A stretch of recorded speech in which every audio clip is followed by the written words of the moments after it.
right, everybody, welcome to the Smash News Network, least busted name in news. Today we're bringing you back to the source. So we are through doing things with this self-censorship nonsense, and I'm going to talk about whatever I want on the stream, just like we did when we streamed at 3 o'clock in the morning many years ago. I'm just going to say whatever I want. I'm going to cover whatever I want. So come along for the ride. The reason we started making these videos in the first place was because there was certain information that I wanted to see on a bigger screen. I wanted to see certain stuff. Nobody was putting it out, especially on a daily basis. And so that's how the channel was born. So while we started out making basically parody videos of meteorology alarmists, I wanted certain stuff about the sun covered. And so I started covering it. A little bit on my background for those of you new to the channel. I considered majoring in stellar cosmology back in the college days. All right, so without dating myself, back in the college days, before I dropped out to become a pro cyclist, I considered a major in stellar cosmology. Now, when I took college astronomy, I expected a lengthy chapter on the sun, heliophysics, and so forth, since the sun and heliophysics is our basis for understanding what's happening in distant stellar systems and indeed distant galaxies. I noticed that there was back then sort of a lack of information about this. And while the knowledge of the sun has definitely increased, it's still a frontier of science, in my opinion. We do not know exactly how the sun works. If we did, we'd be able to forecast things like how significant a solar cycle would be going forward. So now, the reason the title and the thumbnail is what it is because the channel is as accurate as NOAA, NASA, and ESA with the CME forecasts. So CME forecasts are sort of the biggest priority, followed by coronal hole and solar flare forecasts. Coronal mass ejection impacts are the most significant geomagnetic event that we get, and so that's why that is sort of the main thing that we're concerned with being able to forecast. So, and the thumbnail, we showed the solar wind on the thumbnail because this CME, just like the last one, this coronal mass ejection showed up basically exactly when we forecasted it to. We were expecting it to arrive around midday today, and it showed up at about 11:26. So there it is. There's the solar wind. Let me get rid of the title text here. There you go.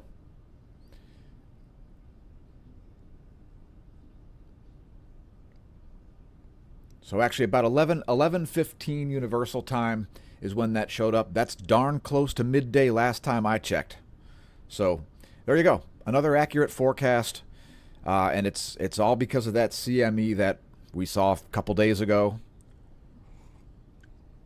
where most of the ejecta will miss. Now we've got 2 more on the way, and those are going to be arriving in the coming days here. So it could be an interesting weekend.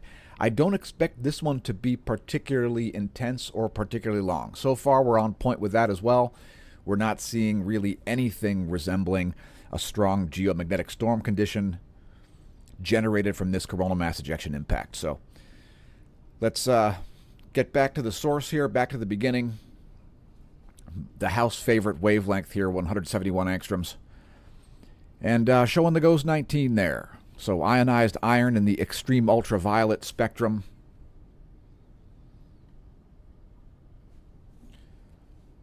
The house favorite wavelength 171. So it's some large sunspots there in that western limb. We're going to take a look at those because, again, I'm looking at the information that I want to look at and sharing it with people like you. So if you're new to the channel, don't forget to press subscribe. That's how you see the world's most comprehensive and the world's most accurate space weather videos delivered directly to your subscription feed. Thanks for leaving comments, Barbarian1111 and Kathy Roll4974. So let's take a look at some more wavelengths here. We've loaded up 131 angstroms, another species of ionized iron. And I would note these three large sunspot groups. We're seeing some plasma instability earlier in the day with this group. Maybe some more CMEs generated from that. We'll look at the coronagraphs. There's ample time to do just that. So let's see what else is going on here. We will talk about Earth weather later in the video. Those are just the jet streams represented by the 250 hectopascal winds of the central world. All right, so let's take a closer look at sunspots. First, we'll look at the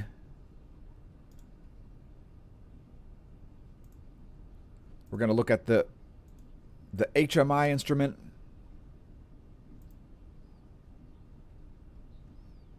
Where we look at the magnetic fields as well as the intensity gram. So it's going to look like your backyard filter sort of.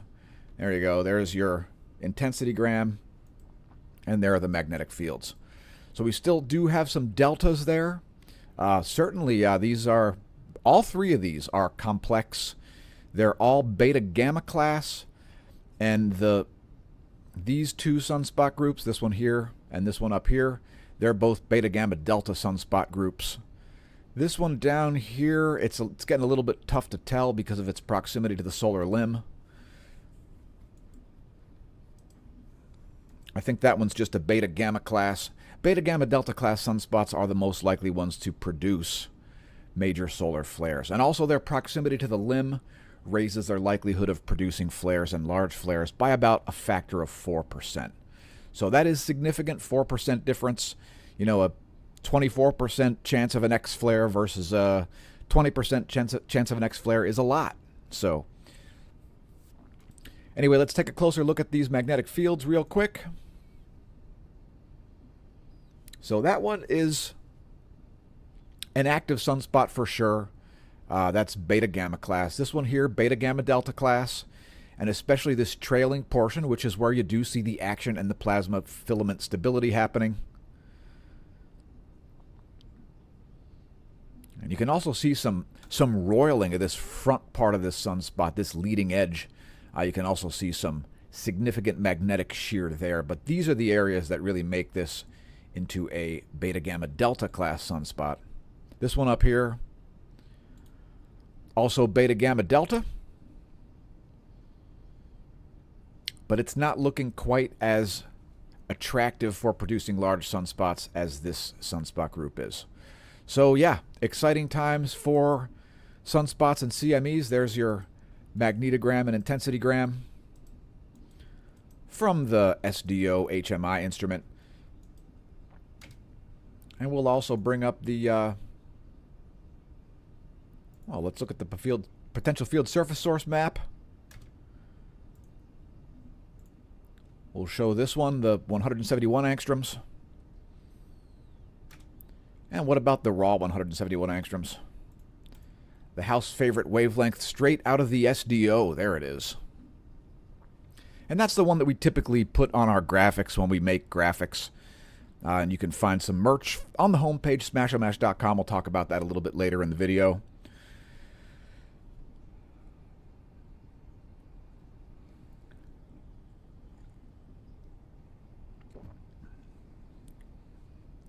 All right, so let's take a look at these other images here real quick.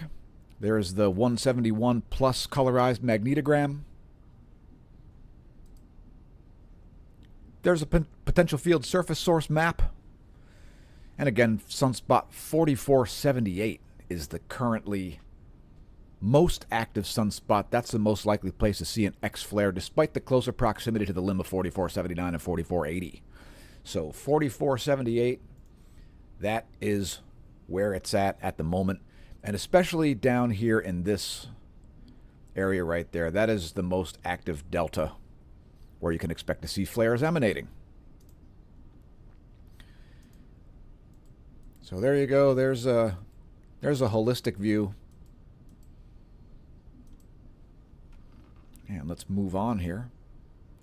as we've got plenty more stuff to talk about, more animations and so forth. We want to see how those sunspots have evolved.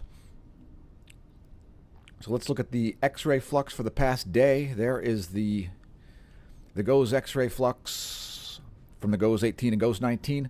Only one M-class flare so far today, and it's been pretty minor at a M1.2.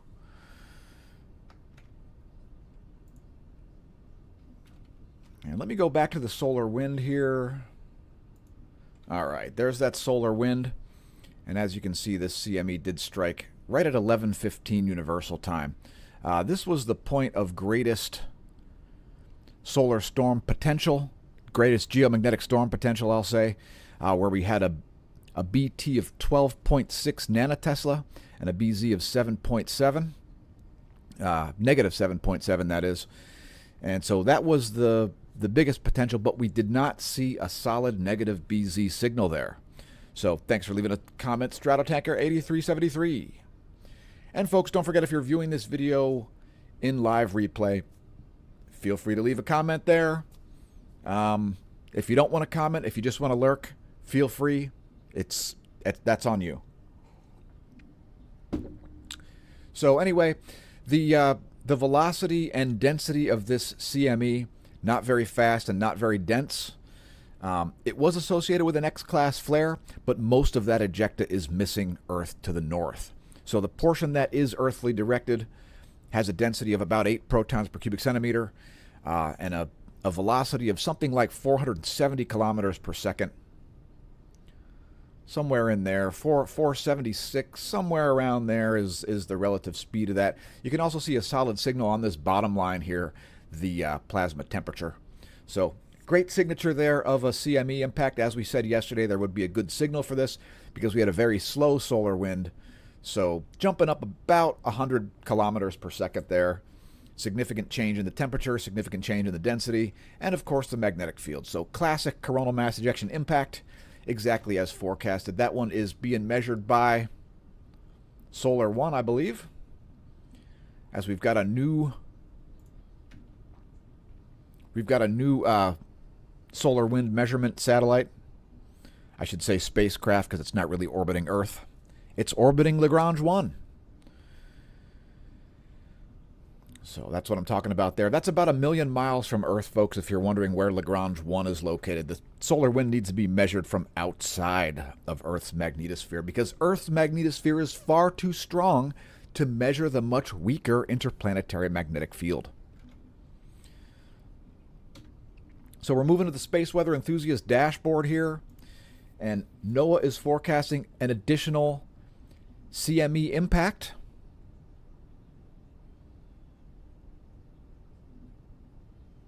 But not until sometime late in the day tomorrow. So I don't disagree with that. We did note yesterday that there were 2 more CMEs on the way, coronal mass ejections. And so, yeah, no arguments there. And we are expecting a little bit better geomagnetic storm conditions tonight into tomorrow. So tonight, Friday, July 3rd, into tomorrow, Saturday, July 4th. We're expecting a little bit better geomagnetic storm conditions here, but I'm not so sure. So fingers crossed for mid-latitude aurora. Be prepared for it. We'll try to put out some kind of posts. We may not put out a video, but make sure you see our community posts. See, this is another reason to subscribe to the channel, folks, because if you don't subscribe to the channel, you're not going to see our community posts in your YouTube subscription feed. Now, sometimes we share those same posts on our other social media. You're welcome to follow us there. I'm on Facebook.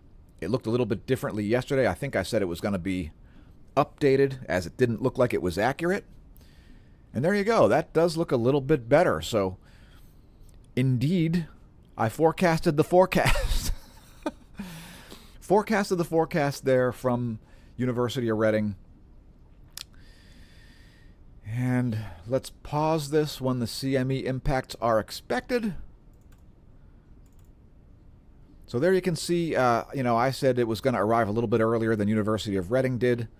And indeed, it did arrive a little bit earlier. The second one, University of Reading expecting to arrive late in the day tomorrow. So I don't disagree with that. Sometimes the timing is tough on these. I'm just going to defer to those forecasts this time, because if I'm not paying attention to it as it happens, it's pretty difficult to go back in time and figure it out. So we're going to just defer to those forecasts, folks, both tonight and tomorrow night. Tonight, tomorrow morning, and tomorrow night into Sunday morning may all have geomagnetic storm conditions. It all depends on the duration of those CME impacts. Now, I think there may be a third CME mixed in there because I thought there were three. But we may have had a co-interactive region there. Now, it looks like they're just forecasting two. So I thought there were three. I'm pretty sure I counted three, folks. I'm not going to be gaslit by their forecast, but there you go. Expecting multiple coronal mass ejection impacts, at least one more. There we agree with both University of Reading and NOAA. So here's what the magnetosphere looks like for the past 4 hours. You're going to see the CME impact. What's up with that? There it is. It looks like it took a long time to make sense. Let's press refresh on that. So this is what it looks like when the CME arrives. It looks like I don't know what's going on there. That doesn't look right. It's got the CME arriving like an hour later than it actually did. But that is likely what it looked like when it did arrive. It wasn't a super hard impact or anything, so that is probably a pretty good model there.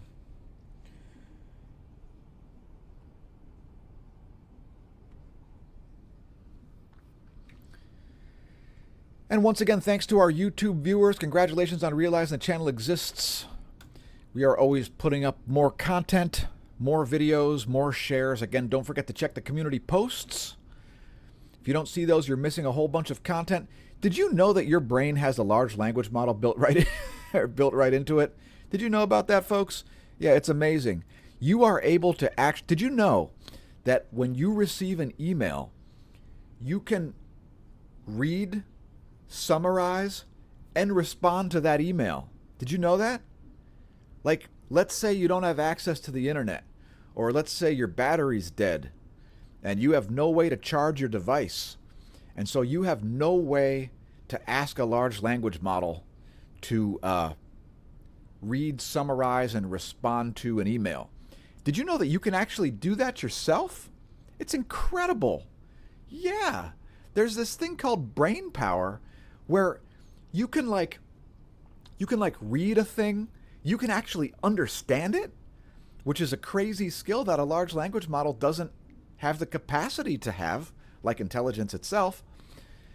You can summarize it, you can type a response. It's incredible.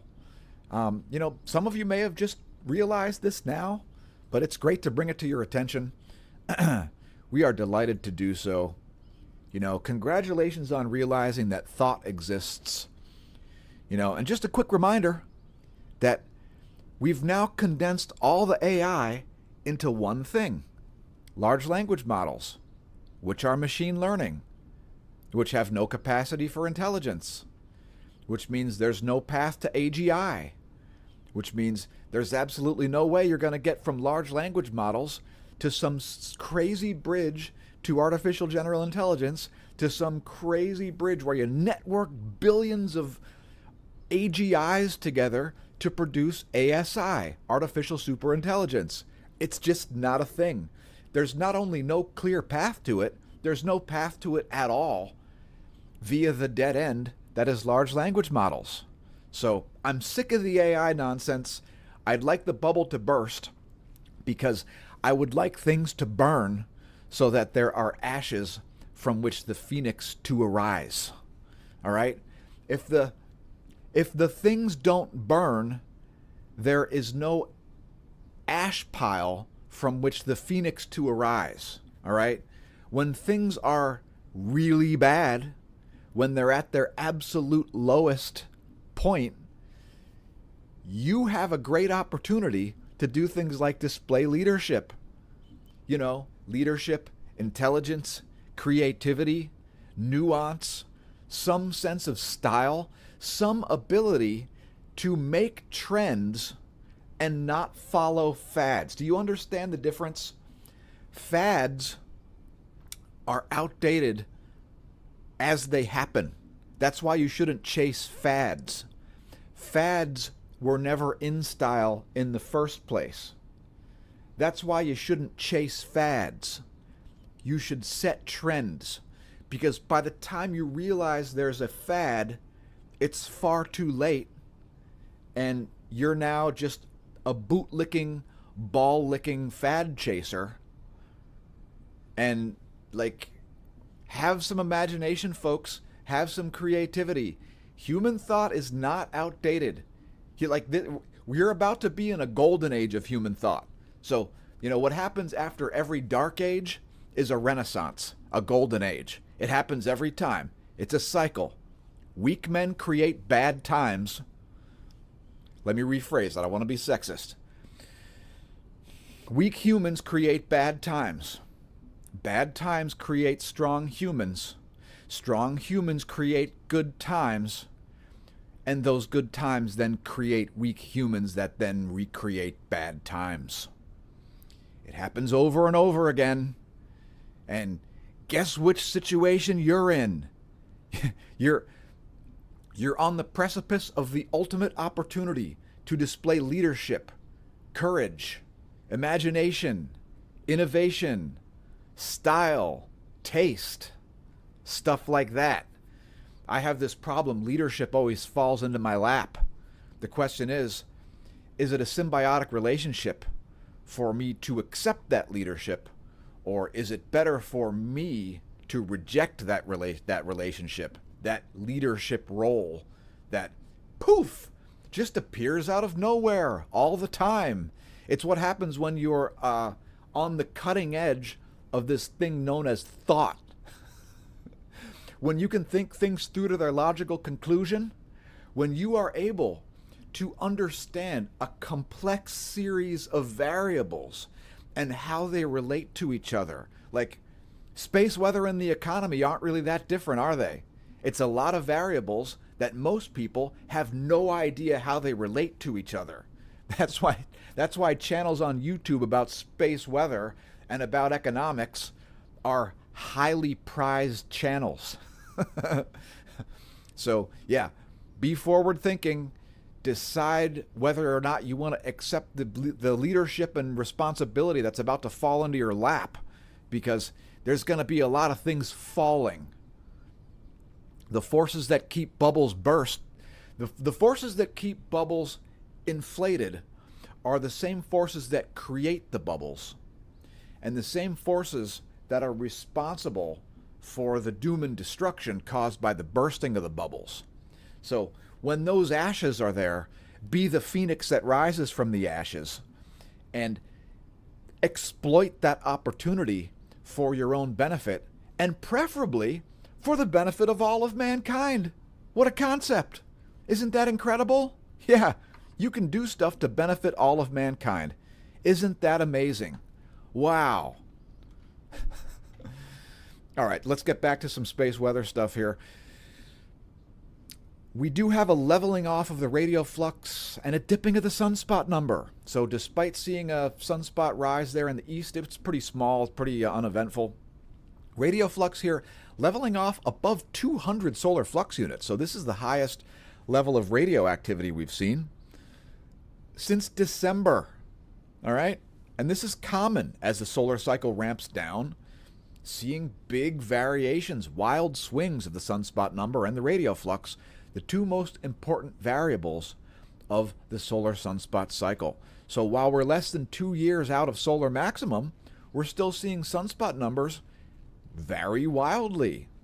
Expect that, and also expect plenty of space weather. In fact, let me make a prediction right now.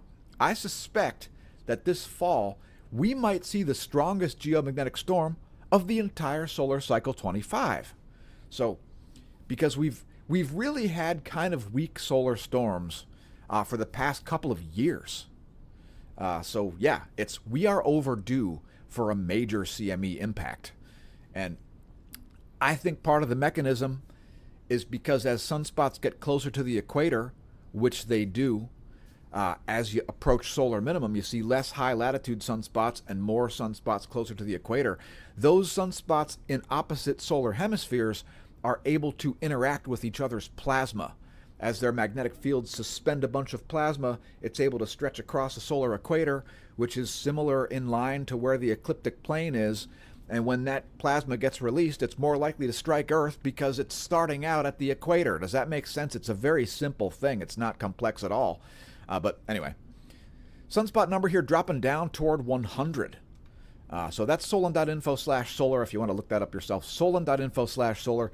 Here's the King's Observatory, Belgium. So yeah, sunspot number there getting back down toward 100, showing up at about 113, 114 sunspots there at Royal Observatory, Belgium. Next, we're going to look at the coronagraphs to see if there are any additional CMEs headed toward Earth. And there certainly could be.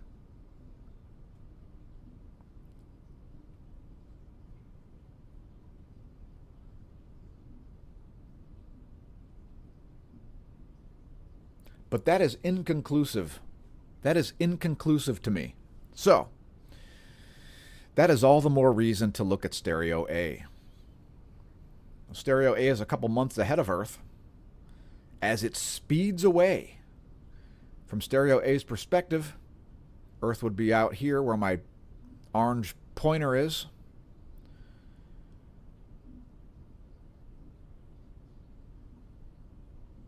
And it looks like there actually is some additional ejecta there.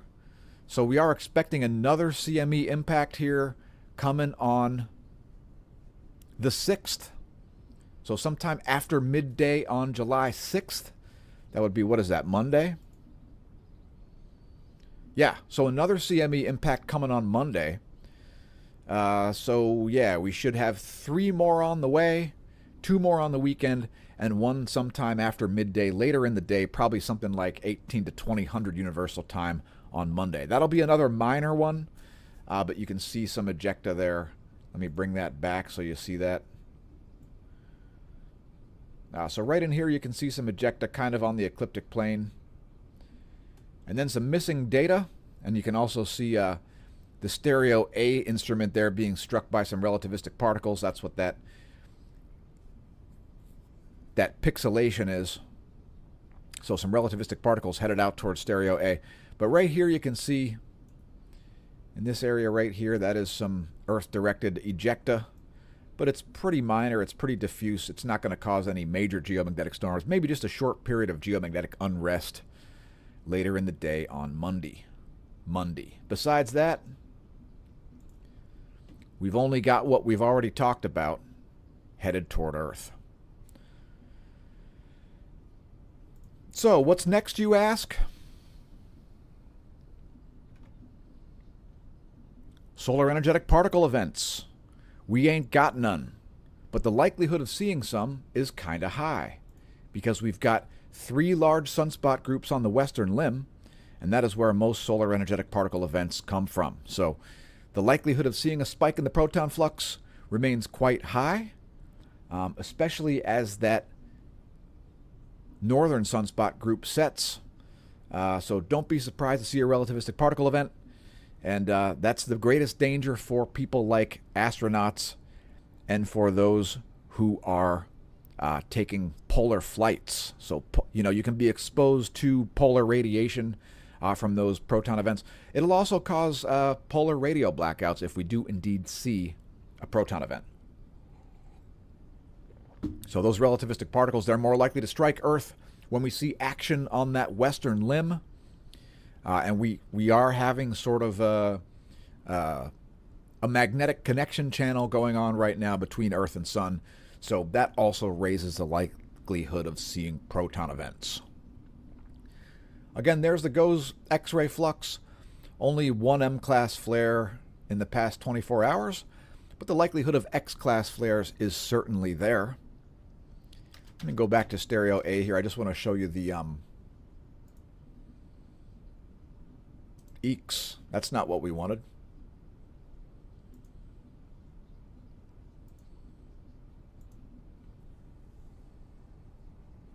I want to show you the flare scoreboard. Wait, what is it called? The flare scoreboard, I think, is it?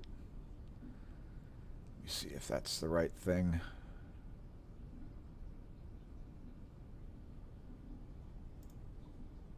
The ASAP flare monitor is, I think, what I want to see. Just make sure that is up to date. Oh, come on. Seriously? You can't draw it at a bigger size? Yeah, look at that. Very high likelihood of large solar flares there, showing that the likelihood of an X flare at 60+%. So, yeah, that's what happens when you have beta, gamma, delta class sunspots, folks. That is what happens. All right, so let's take a look at the solar fields here real quick.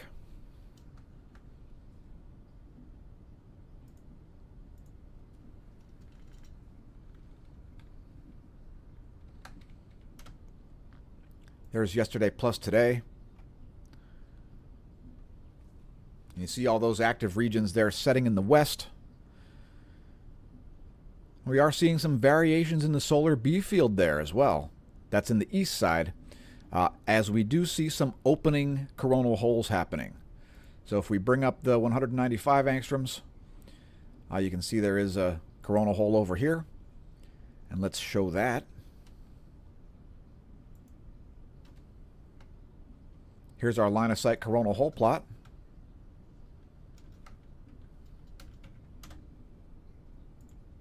So that is a South Pole oriented coronal hole there. And it's not going to cause a big uptick in space weather, folks.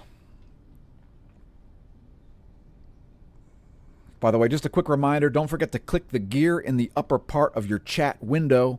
That's going to have your chat filter. If you click chat filter and set that to all messages, your chat will have less censorship in it. Just a quick reminder that this is a free speech purist channel. We encourage all legal speech.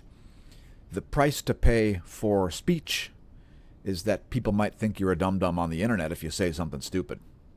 So there's that. Anyway, let's make sure we got the most up-to-date data here. We'll stick with El Teide.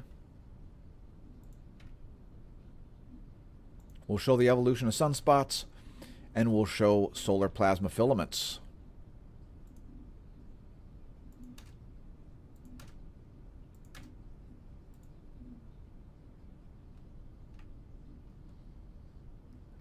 Now, we like to use the live format on this channel because this data is outdated before we even get it on the channel.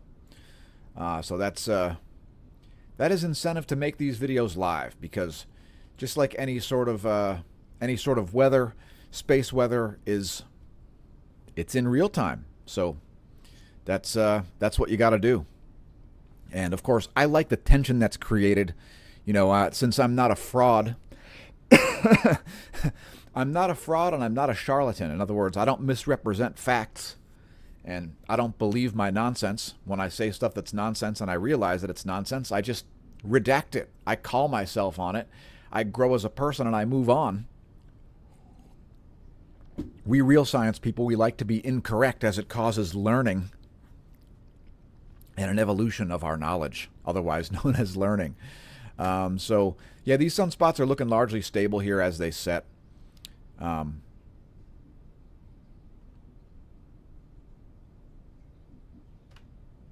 But this group down here, this group is my favorite to produce large flares.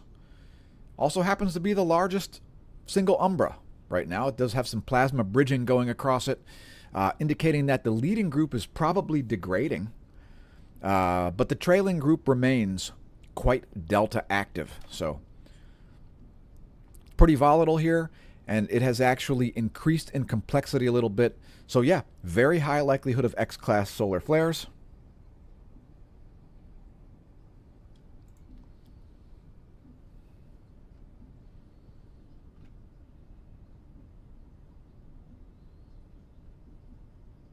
Now let's look at plasma filaments, which we like to name after living people on the channel. If you want to name plasma filaments, well, do it over on Twitter. We name them after our friends, our foes, sometimes even myself. I guess that's the right size. That's good enough.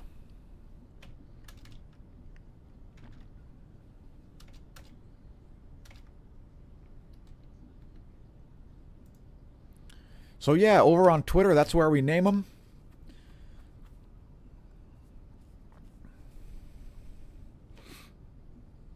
And we're going to name one today for one of our viewers. So, who will it be, you ask? Who will it be? Well, you're going to find out if you stay tuned to the video. So just bear with me here a minute. I just have to edit this image real quick. Meanwhile, I'll let that play. So lots of filaments on the Earth side of the disk here. And those ones in the northern hemisphere, some of those are right in the Earth strike zone.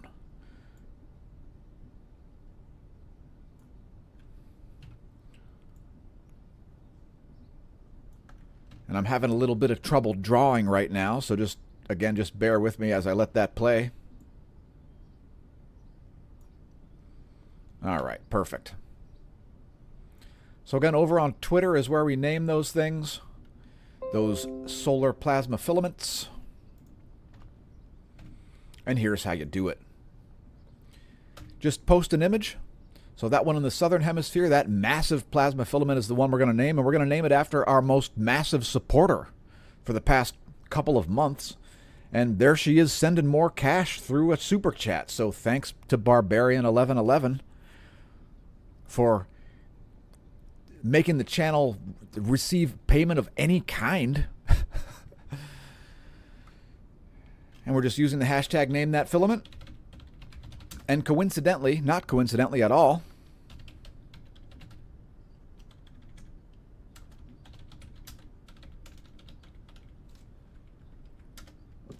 that YouTube viewer's screen name, Barbarian1111, is who we're naming that filament after. So if you want to name filaments after your friends, your foes, or even yourself, don't name that one because we just named it. And just put in the hashtag name that filament, tell us which filament you want named, and tag us Smashomash on the post, and we will retweet that, officially naming your filament. Of course, we want to be able to follow you on social media as well. We've got plenty of available slots open to follow folks on Twitter, where we've had almost no follower growth for years, just like on YouTube. Yeah, just like on YouTube, where our subscriber count has been just fixed at about 5,950 subscribers for, I don't know how long, 2 years? We're not willing to pay for subscribers. So, yeah. Anyway, but I digress. Thanks for the super chat, Barbarian1111. We just named a solar filament after you, so congratulations on that. Congratulations on not being an imbecile. Let's look at a different product today. Today I'm going to show the product that's right behind me, right back here. It's the motto of the Galactic Federation Special Forces. Universum Liberate. Now, the symbolism represents the Milky Way galaxies. The Milky Way galaxy, I should say. There really only is one. The key represents signal security and strength. The lightning bolt represents instantaneous reach. So if it looks a lot like a Special Forces patch, it's because it is a Special Forces unit patch. It's the unit patch of the Galactic Federation Special Forces, whose motto is Universum Liberate, which means free everybody. If that's a little bit too reckless for you, maybe now's the time to unsubscribe this channel, because we are real free speech advocates who encourage all legal speech, because the counterpoint for bad speech isn't censorship. I know, what a concept, right? The counterpoint for bad speech is good speech. When bad ideas propagate, the counterpoint for the bad ideas is good ideas. If somebody says, I don't like the way things are going in the U.S., the response shouldn't be move to China, dum-dums. The response should be, here are solutions, you see. So, yeah. Universum Liberate. That's our bestseller, I think, even to this day. You can find links to that on the homepage at smashomash.com. We've got quite a high click-through rate, believe it or not. Even though we have an incredibly low view count most of the time on the channel. So, yeah. Press subscribe if you're new. That's how you see the world's most comprehensive daily space weather video. Support the channel by clicking the links Like, follow on Instagram. That's got the most cycling stuff. Although YouTube Shorts has a lot of comments, has a lot of interaction, so don't miss the YouTube Shorts. In fact, we put up a body hack yesterday. So youtube.com/smashamash/shorts. And thanks for leaving a comment, Mario12359. Yeah, scary, spooky space weather. There's a lot of alarmist idiots that are still trying to spook people about it. I mean, look, how long does the boy have to cry wolf before the village people let the wolves eat the dude for lying about stuff? I mean, geez, how many times you got to be proved wrong before you learn anything and move on? So yeah, I mean, it's pretty pathetic. People keep claiming that they're forecasting earthquakes and stuff. Like, we see people arguing about this every day, and it's just ridiculous. Just ridiculous and nonsensical. Look, Earth's tectonic forces are internally generated. So you can't use space weather to forecast an earthquake. It doesn't work. There's no there. So, but yeah, anyway, click the link, smashomash.com. You can find our forum there as well, which you can use for remote hosting if you want to provide a link to an image, because you can't post the actual image to, say, a Facebook comments thread or something like that. You can post on smashomash.com/forum. The Smasho forum linked right there. So, yeah, I mean, use the resources that we've painstakingly created as we have positioned ourselves in the realm of space weather strategically. This is not tactics, all right? We didn't create this channel just because it's like the new hot thing. The channel was created, one, because there is insufficient daily space weather coverage of high quality. There's a bunch of crap about daily space weather coverage on YouTube. People that don't know what they're talking about, that spout nonsense. Our finest days lie ahead. Doomsday prophets, they just lie and hope to pocket profits.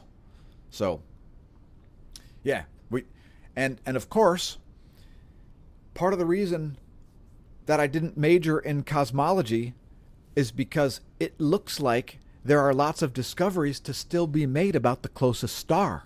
So that is a reason to come back to space weather, because immersing yourself in the data, folks, can cause you, people just like you, maybe who don't have degrees in astronomy or physics or astrophysics or cosmology or anything like that, to make a discovery. It's entirely possible. Like, you can write a science paper.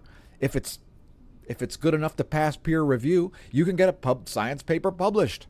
You could pay a particle physicist to run the data for you if you don't know how to do it yourself. I've done this. I thought I had the sunspot cycles explained. I didn't. And that particular particle physicist, known as the YouTube creator name of Eugene the Philosopher,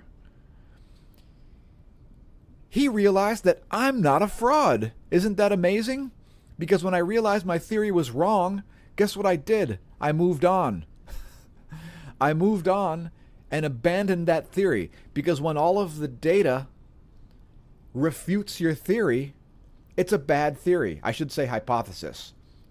And this brings me to another important point about science. When we call a thing a theory in science, like the theory of relativity, the theory of gravity, that is akin to a scientific law. The reason it's called a theory is because it's a hypothesis that's backed up often by decades or even centuries of observational evidence, laboratory evidence. So that's why it's a theory. A theory isn't the same thing as, like, you came up with the idea that CERN affects your weather or that HAARP affects your weather from Anchorage, Alaska. That's not a theory. That's a hypothesis, and a really bad one. So the way it works in real science is you have a hypothesis. You think about if there's plausible physics that could make this hypothesis a reality, right? Especially when there's plausible physics backing up your hypothesis. Then what you want to do is you want to try to disprove your hypothesis. Not go around and try to cherry pick every little piece of data here and there that supports your hypothesis. You want to try to disprove your hypothesis. That is what people who have ethical values in the realm of science do. What frauds do is they ignore all the stuff that refutes their hypothesis, and they cherry pick a couple things that might back their hypothesis, but usually doesn't. And they ignore all of the data that refutes it, and they say, look, my hypothesis must be a theory. And then they talk nonsense on YouTube because they can't get a science paper published. And then a lot of dummies follow them, and they say, look, some guy cited a science paper that definitely has nothing to do with what he said. But I digress. SmashOmash.com is where you'll find our links. Please visit them and raise the click-through rate of this here video. So goes electron flux here. We're seeing a little bit of cratering of that, and that is an erroneous reading. We're going to see the electron flux rise rapidly. So by midweek next week, you're going to see really high goes electron flux readings, and you're going to see pretty bad GPS performance. So don't be surprised to see huge GPS errors all weekend long. It's not because Russia's jamming your GPS. It's not because China and North Korea are collaborating to emit an electromagnetic pulse above you. It's because of space weather. The GOES electron flux is measured at the F layer of the ionosphere, and there's a diagram showing you where it is at nighttime and where it is in the daytime. The sun scintillates the ionosphere, makes it puff up. It gets both higher and lower because it expands because of incoming solar radiation. All right, so this is where the space weather portion ends.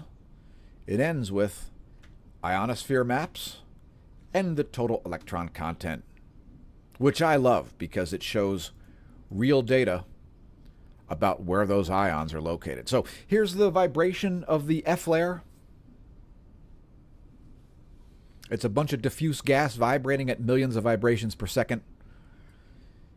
And we're going to see some anomalies in it because we just had a space weather impact.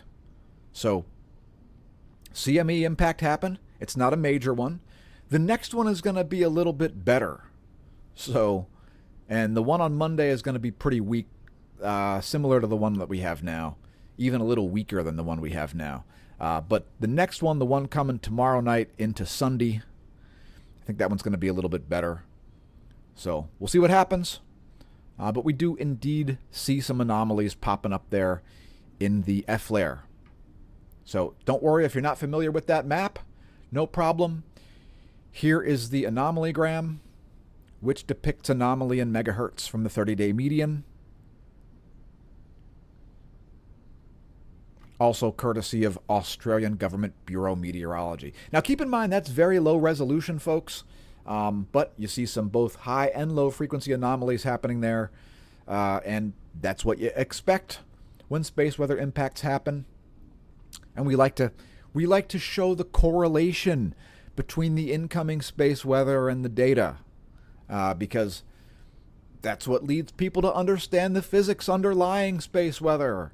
And when people understand the physics underlying the thing, that is how you create advancement in the field. So that's what we want to see. We want to drive advancement in the field. This is like, we are right on the precipice of a renaissance of free speech, a renaissance of the internet being de-shitified. Yeah, it's going to happen. The internet's going to get de-shitified because we all need a de-shitified internet. You're seeing end stage big tech, end stage monopoly, end stage corporatism. It's all going to end. It's all going to end because it has to. Things that are unsustainable, like the term unsustainable means they can't be sustained. Things that can't be sustained won't be sustained. Like, eventually that pump that keeps the bubble inflated breaks, nobody rebuilds it, and you get something new showing up as a result. So, is the new thing going to be worse than the old thing? Probably not. Probably not, because things are pretty bad. So, anyway, here's the total electron content. Like I said, you can expect pretty bad GPS performance. especially around the equator between 10 and 2 p.m., 10 a.m. and 2 p.m., but we'll get a little worse GPS performance because space weather is afoot.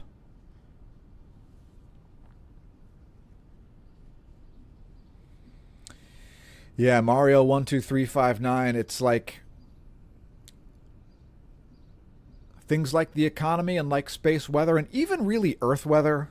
I mean, people really are not good at understanding complex systems and how the variables relate to each other. It's not easy. It's not easy.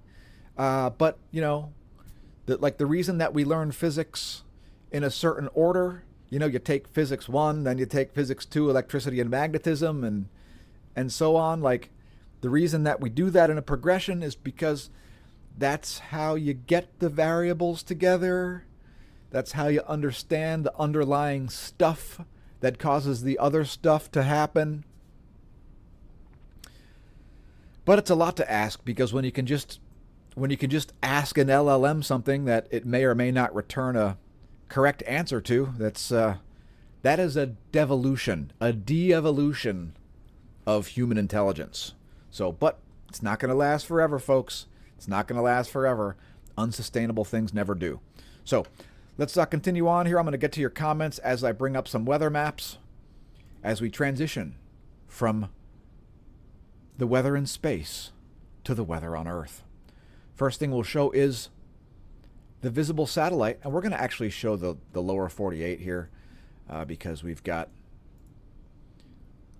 a pretty late stream today. We'll show the water vapor map as we do most days, and the U.S. Doppler radar. We'll tie them all together for you, folks. It's going to be amazing.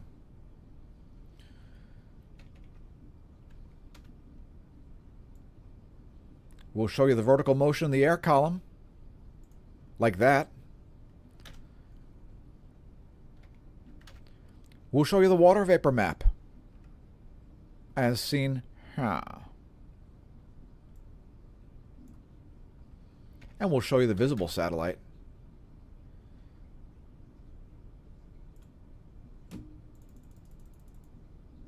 As seen here. So that's what you would see if you were on the satellite, just using your eyes. All right? The visible satellite. Here's the water vapor map. It shows you the dry air and the moist air. And folks, don't underestimate the power of the dry air. Dry air at a given temperature and pressure is more massive than moist air. It's because of the molecular mass of N2. Nitrogen, atmospheric nitrogen is N2, 2 nitrogen atoms. That's more massive than H2O. This is why when you have a hurricane, you have very low pressure. And this is why when you have a clear day, you have very high pressure. It's because of literally the water is less massive than the nitrogen. I know it seems counterintuitive. When you have clear skies above your head with no clouds, that air is more massive.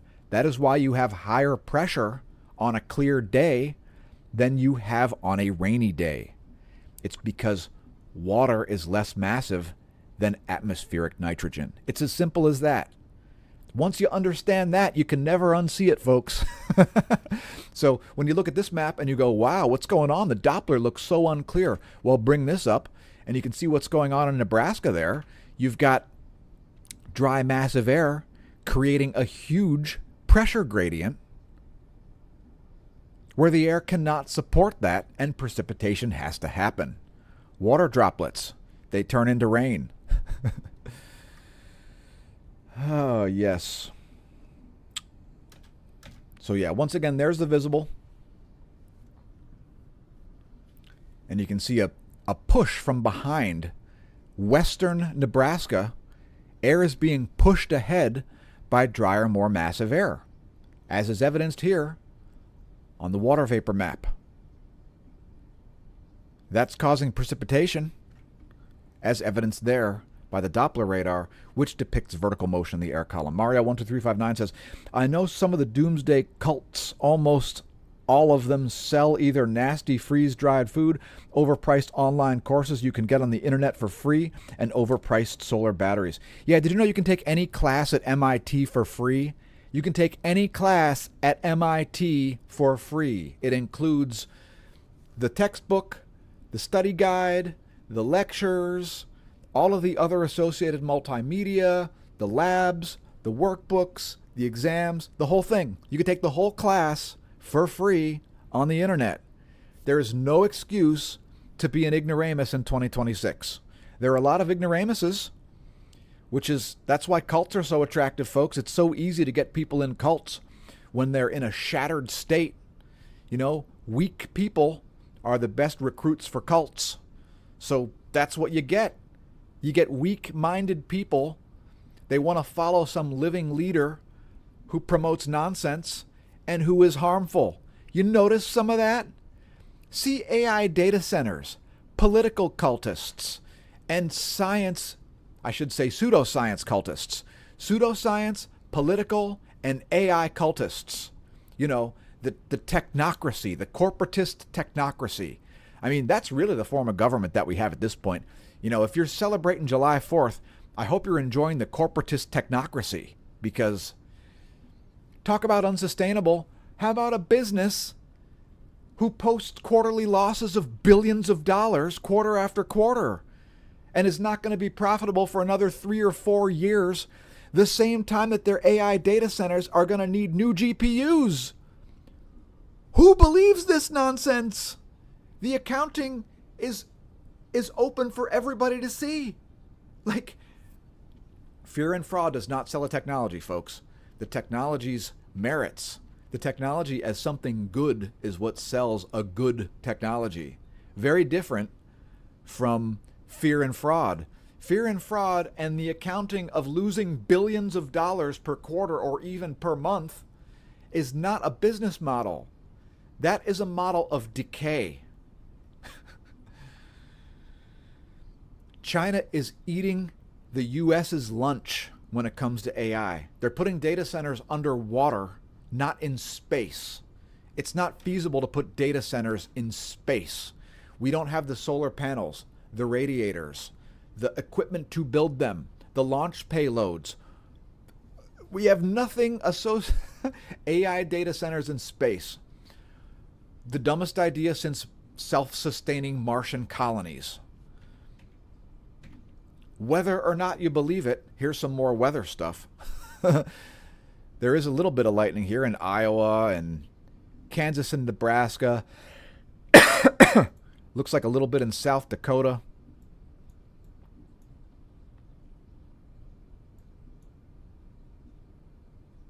So there are some active cells north of Davenport. There you go. There's some active cells there in Iowa. And let's move on to the local forecast. So today, quite hot again.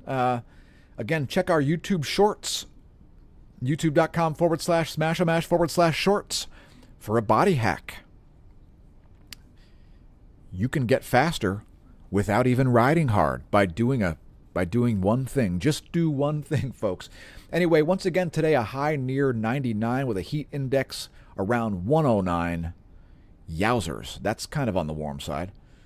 Tomorrow, Independence Day, where the U.S. declared, independence from tyranny. Good luck with that.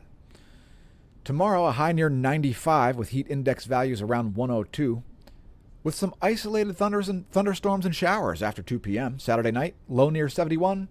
Sunday, a little bit of a respite there, a high near 86. Monday, a high near 80. So the heat wave is going to end soon. And thank goodness for that. The power grid. We haven't had any brownouts here. Let us know in the comments if you had any brownouts. Let us know whatever you want to let us know in the comments. Tell us about, whatever's going on in your location. Tell us your diesel and gas prices and so forth. We want to know what's going on. If you're able to afford anything, if you're being priced out of existence, as I certainly am, and I'm not afraid to say it in public. I'm not afraid to say much in public. So, yeah. And that's part of the reason why we're bringing these videos back to where they came from. Like, the self-censorship, it's effectively over, folks. I'm just going to say whatever the hell I want to and let the chips fall where they may. Just reading your comments here while I show this crazy ass temperature map. Look at that. It's 90 plus degrees in New Jersey already, and it's only 10:30 in the morning. Now, that's the forecast for 11 o'clock, it looks like. So, yeah, the east part of the U.S., a little bit on the hot side. So, but today will be the second of the two hottest days, and the temperatures are slated to decline after that. Briefly show the drought map, as the drought situation has been returning. With it being as hot as it is, it's causing a lot of water to evaporate, so there you go. A lot of drought. As if it's not bad enough that people can't afford fertilizer and diesel. There's a coming famine, by the way. If you weren't aware, there's a coming famine. As if it wasn't bad enough last year seeing tariffs adversely affecting the entire world economy. You know, a thing known as a trade war. Remember the campaign promise of no new wars?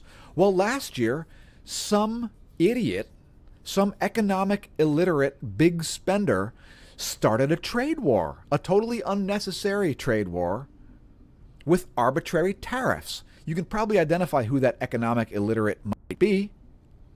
I'll let that imbecile remain unnamed. Then this year started an actual war, thereby undermining the economy even further. So the economy hasn't recovered from COVID yet. So 6 years ago, that's one engineered economic collapse. Then in 2025, tariffs started a trade war, which caused another engineered economic collapse by the same economic imbecile. And then this year, an actual war started a third consecutive economic collapse. That's 3 over 6 years. Half of the last 6 years have been governed from an economic perspective by unnecessary undermining of the entire world economy. What do you think about it? Are you enjoying that? Or are you fucking pissed off? A lot of people are fucking pissed off, and they ought to be. We ought to be. You ought to be. You ought to stop believing the fucking delusional nonsense that people keep trying to cherry pick. Yo, the jobs numbers were like half of what they were expected, and they're probably going to be revised down. You know, we've lost about 500,000 full-time jobs already this year in the U.S. So, like, good God. I mean, what a bunch of fucking bullshit. How much fucking bullshit can you possibly believe? Like, the next time you talk to a cultist, just ask them questions. Don't call them a cultist. Just ask them questions. Like, go from one question to the next related thing, to the next related thing, to the next related thing, and it won't take long. It usually takes one layer to get to a non sequitur, to where they'll know damn well that what they've said to explain the nonsense that they said previously does not follow. That's what it means, a non sequitur, folks. When you're arguing with somebody, if you say, hey, the world economy's all fucked up, and somebody says, but the stock market, that's a non sequitur, because the stock market's not the economy. The economy is the fucking exchange of all goods and services and currencies and commodities around the world. That's the economy, not the fucking stock market. So if somebody says the economy's doing great because the Dow hit an all-time high of 52,000, they're a fucking idiot that don't understand what the economy is. But don't tell them that.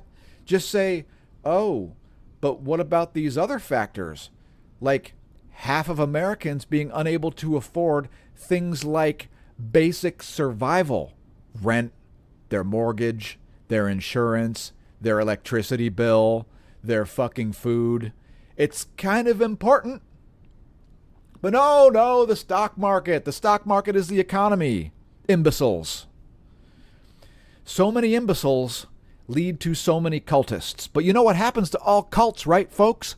They either drink the Kool-Aid, the living leader croaks, and the whole thing collapses because of that, or they snap out of it. One always happens. Like, cults are by nature unsustainable because people don't like being duped into believing nonsense. So, but I digress. All right, we're going to show some forecasts here. We're just going to show the jet stream forecast because the jet stream is what's going to be allowing some cool air to make its way into the mid-Atlantic states. What the hell? Let's try again. So I'm just looking at tropicaltidbits.com. Tropicaltidbits.com.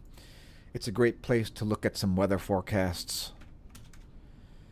And we're going to show the thermodynamics. The 2-meter temperature, not the temperature anomaly, the 2-meter temperature shaded.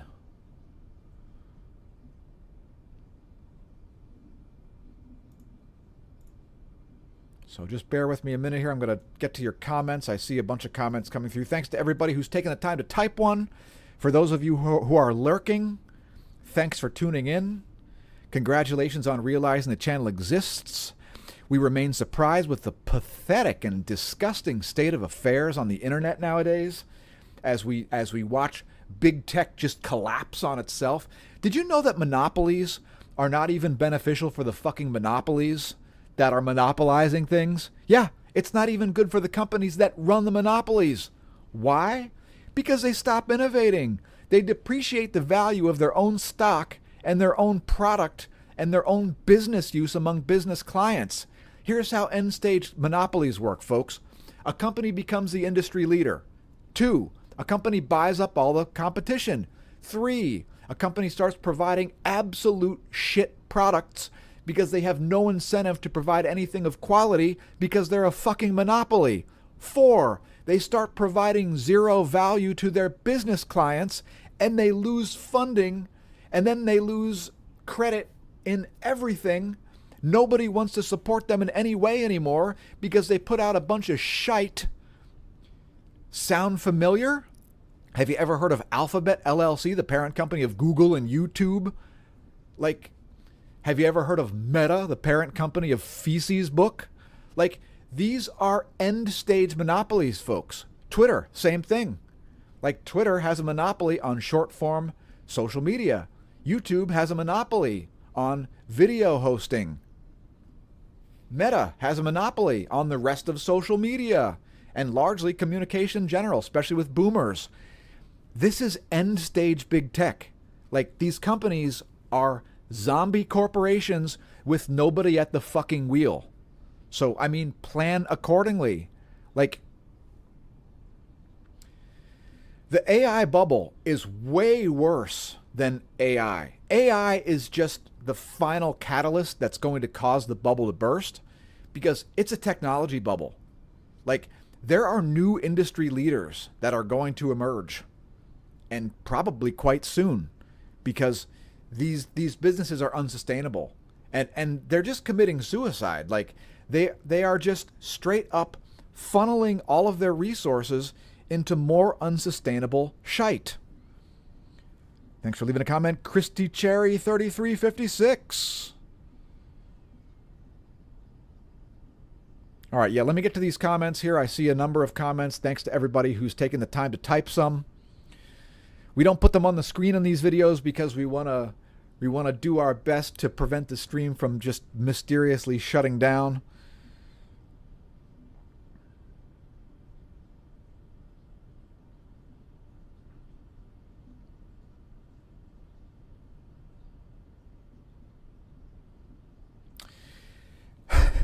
Mario12359 says, could you imagine Dim Davidson taking electricity and magnetism class at MIT? Yeah, physics too. All right? When people tell you the universe is electric, it's because they haven't taken physics too. Like, they don't understand how far apart shit is because the universe is not electric. Things don't interact electrically with each other when they're like light years apart. That's not a thing. Like, what do you think? There's a magic wire that's connecting, like, the sun with other stars? What the hell are you talking about? Take physics too. Jeez. It's The universe is not electric, folks. Nobody denies that electric forces come into play when things get close to each other, when stars collide, when the solar wind gets to the Earth's magnetosphere, what's going on in the solar corona and chromosphere and photosphere. Nobody denies that electric and electromagnetic forces are in play there. But when the solar wind is on the way from the sun to the Earth, those are like little magnetic bullets flying through space. Stars are not connected by magic Birkeland currents. You know how we know? We would see them. The sun is not controlled externally from magic Birkeland currents. It would be obvious. But I digress. Anyway, here are your forecasts. We're going to show you the shaded forecast here. While I continue to get through your comments, once again, thanks to everybody who's left some. I'll keep this stream going as long as I can keep ranting without any dead air, all right? And believe me, I can talk about a lot of subjects for a long time. Checkmate! Checkmate, YouTube streamers!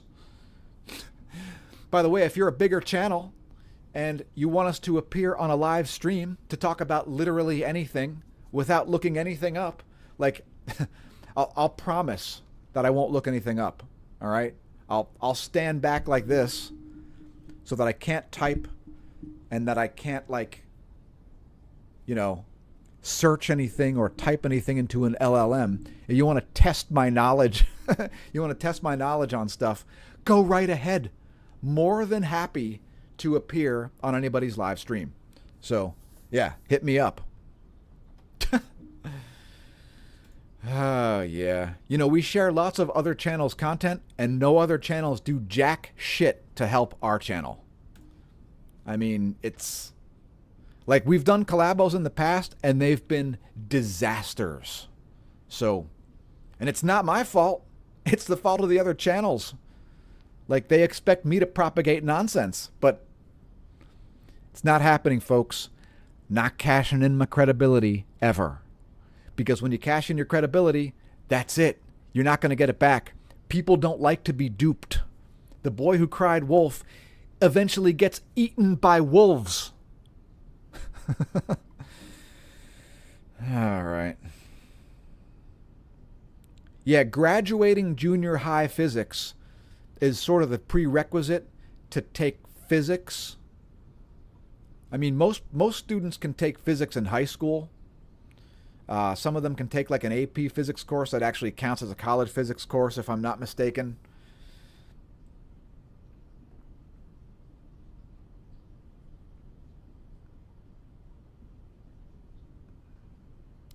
Yeah, those doomsday cults, man, I'm so sick of hearing it. Like, they all want to convince us that there's some natural disaster that's impending.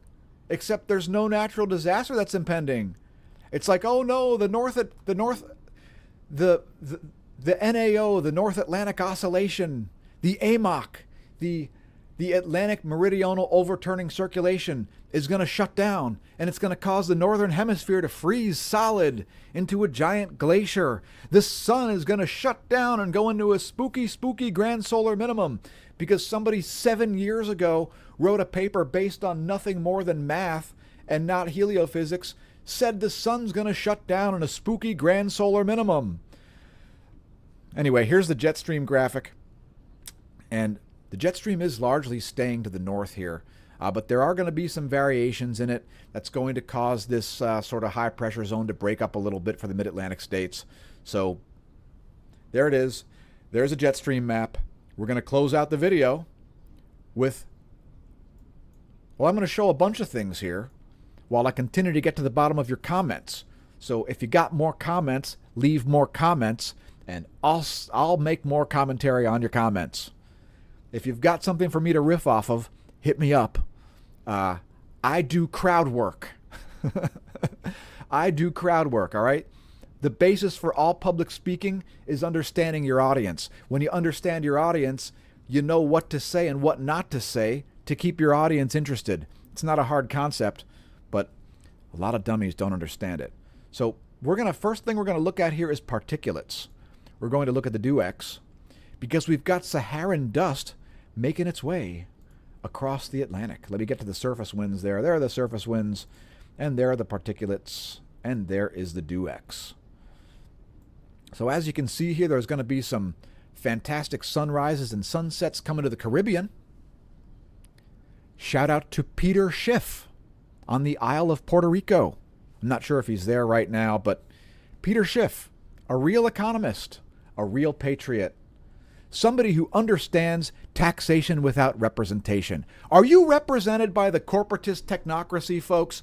I want to know in the fucking comments, are you represented by the corporatist technocracy who's trying to build fucking AI data centers in your town, often powered by gas turbines, causing an insane amount of air pollution and all kinds of crazy gases that don't belong in the air at all? Like, whatever happened to greenifying things? I mean, we gotta sacrifice all of the world's resources to the god of AGI? What the fuck are you fucking talking about? Shit is unacceptable, folks. Unacceptable.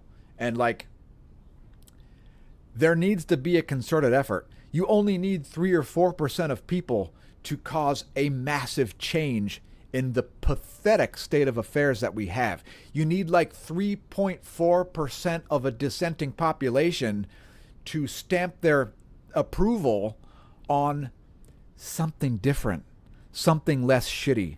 Like, the enshittification of everything needs to fucking stop today. Declare your independence from the technocratic corporatocracy because it fucking sucks. Somehow ads are still playing. I don't know how. Damn, look at this. Lots of comments coming through here. So thanks to everybody who's typing comments. I'm going to put up some more stuff here. Currents. All right, we're going to look at currents next. Because guess what? The AMOC is not shutting down. For every paper that comes out suggesting that the AMOC is shutting down, and oh no, we're going to enter into a new glaciation and a spooky, spooky grand solar minimum at the same time, and oh no, the northern hemisphere is going to freeze and we're all going to fucking die and not be able to produce any food. We don't need natural disasters to ruin the economy and ruin food production. We can do that all with just one idiot ruining the world economy 3 times in only 6 years. We don't need natural disasters. We have man-made disasters. Yeah, let's use all of the world's electricity, all of the world's water, and all of the world's money to build data centers. That's really going to help, right? Too bad we can't eat data centers. How about if we start making GPUs edible? I think that would be good. Can somebody maybe help me out with this? Let's make a patent for edible GPUs. I think that would be fun. That way, when there's a global famine, we can just, head over to those data centers, pop off those GPUs, and yummy GPUs. What do you think? How's that for some innovative fucking thought? All right, let me, what do we have here? What do we have? Yeah, thanks again for everybody leaving comments. I appreciate that. As our view count is already all the way up to 32, allegedly. We've got 11 viewers. Oh my gosh. Press the share button, folks. Press the share button. That way you too can be shadow banned on social media. Would you like to be censored? Make sure you press share. Oh, yes.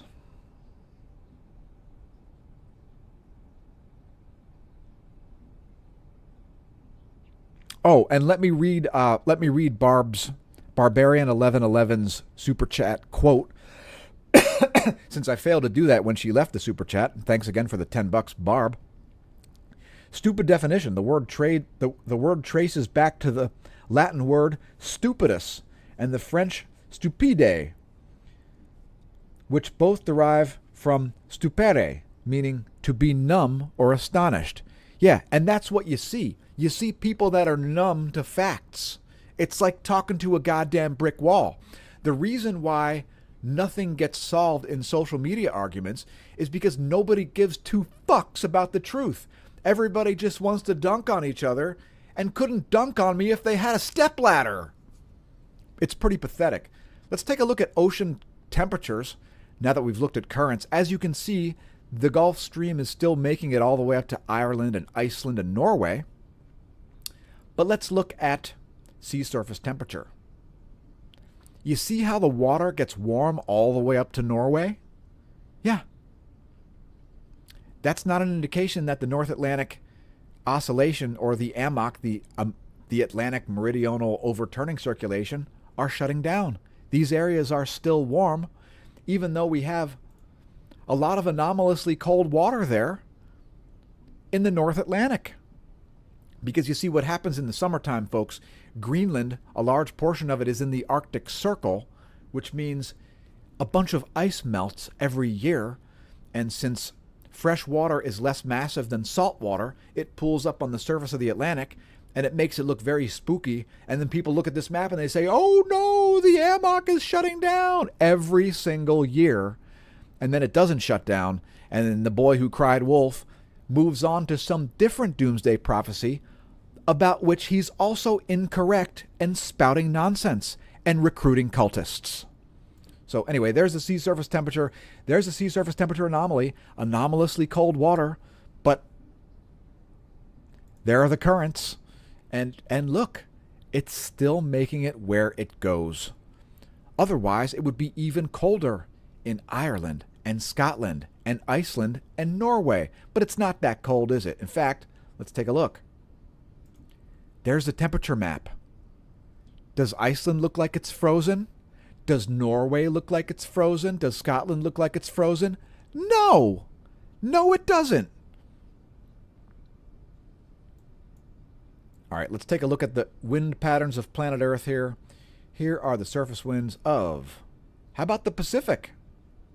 A really large desert, really. I mean, the Pacific, you could make the argument that the Pacific is the largest desert because it's very uninhabitable and unable to sustain life. That is, beyond aquatic life. Because there's no land. All right, so we do have a strong system out here in the middle of the Pacific. Looking like a proper cyclonic system there. And I'm just going to switch to Jetstream here as I continue to try to get to the bottom of your comments. So once again, thanks to everybody who left comments. If you viewed the live replay of this video, make sure you leave comments because I'll be checking them.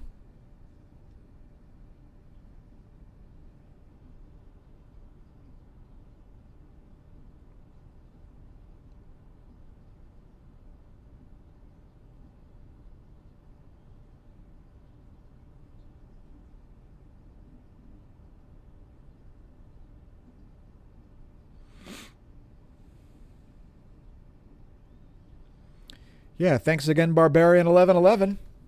See you next time here at the Smash News Network, least busted name in news.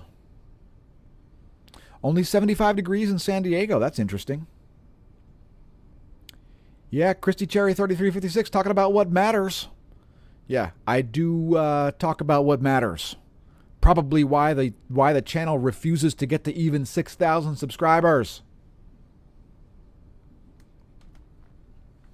You know, I'd like to live in a meritocracy. I just don't live in a meritocracy. I live in a technocratic corporatocracy, or you could say a corporatocratic technocracy.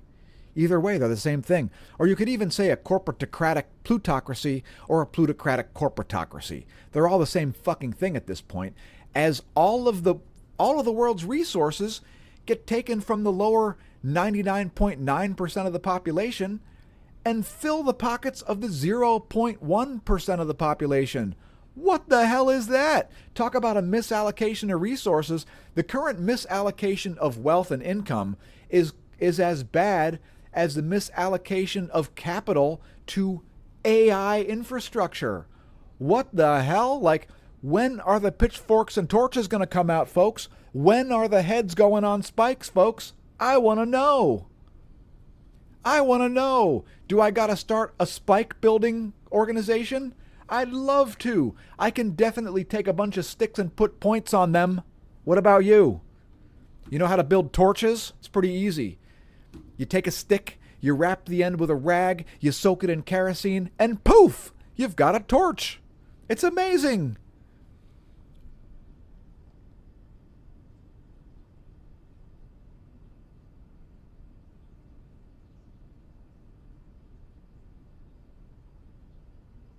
Christy Cherry 3356 brings up an important point.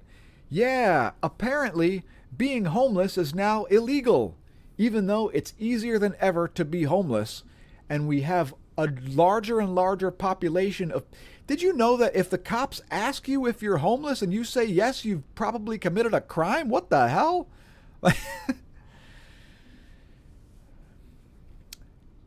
You know, we have a residence, but we're also homeless because I don't consider this residence my home.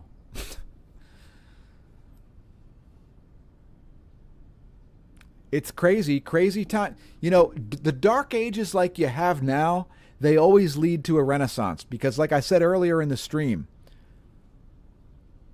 weak men create bad time. I'll start over to not be sexist. Weak humans create bad times. Bad times create strong humans. Guess where you are? Strong humans create good times. Good times create weak humans and reset. The goal is to elongate the good part and shrink the shit part. So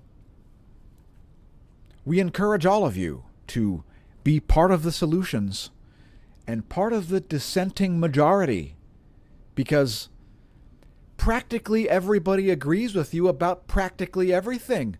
The few boot and ball lickers that you see on the internet are the minority, not the majority. They're like little miniature fascist wannabes. They're like, please, can I have more boots to lick? Oh, dear leader, we love the Diet Coke flavored boot polish. I don't know why is my tongue black? Oh, it's from licking boots all day. Why do I have a mouthful of pubes? It's from licking balls all day. I'm a boot and ball licker. I support every new thing. I'm a fad chaser. I'm not a trend setter. I'm a fad chaser. I'm a weak-minded, pathetic loser who supports all of the biggest things in the world, no matter how much they're fucking me over. I support them because I'm a patriot. I'm a God-fearing patriot who supports corporatocracy, a corporatocratic technocracy. Oh, what could possibly go wrong? You know, Peter Thiel wants to abolish all world governments and have small corporation-run states. Like, he wants to create an actual corporatocracy. Like, you can't make this shit up, folks. You can't make this shit up. You know, when you ask a guy if he thinks that the human species, when you ask a guy if he thinks if the human species should continue to exist, and he can't answer the question, that guy might be a psycho. He might be a psycho, might be a sociopath, or he might just be a complete douchebag. Or he might be all three. But yeah, it's you will find that even among most of the people who you seem to disagree with about little tiny things on the internet, you're still going to agree with them on practically everything. So this whole division, it's completely manufactured. It's simply designed to make you weaker and waste your fucking time. You know, these devices, they're governed by software. And the software is now designed to maximize engagement. So literally, the more bugs, glitches, and errors you have in these things, the greater the engagement is, because the more of your time is going to be wasted. That's not what computers are for. Don't try to fucking gaslight me about what computers are for, end stage big tech organizations. Computers make you more productive, not less. I mean, I can't believe I gotta say this shit, but apparently I do, with cult membership at an all-time high. All right, what else do we have here?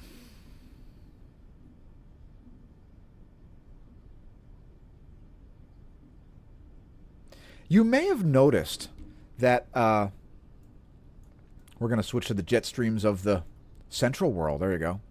You may have noticed that there's the emphasis on like green energy and so forth has gone away. And I now know why it's happened. I suspected this is why it's happened.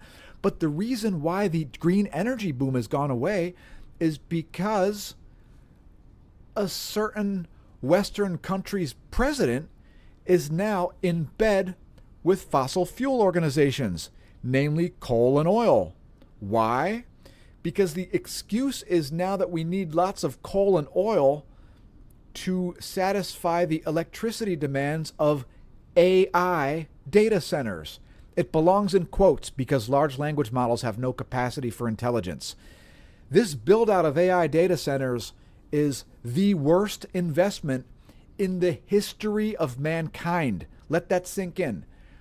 We're sacrificing all of the world's resources to build shit that nobody wants, is definitely not even in the realm of profitable, nobody needs, and by the time they become profitable, they're going to have to rebuild the data centers with new GPUs. It's a little bit frustrating. You know, some people are pissed off about it and certainly should be.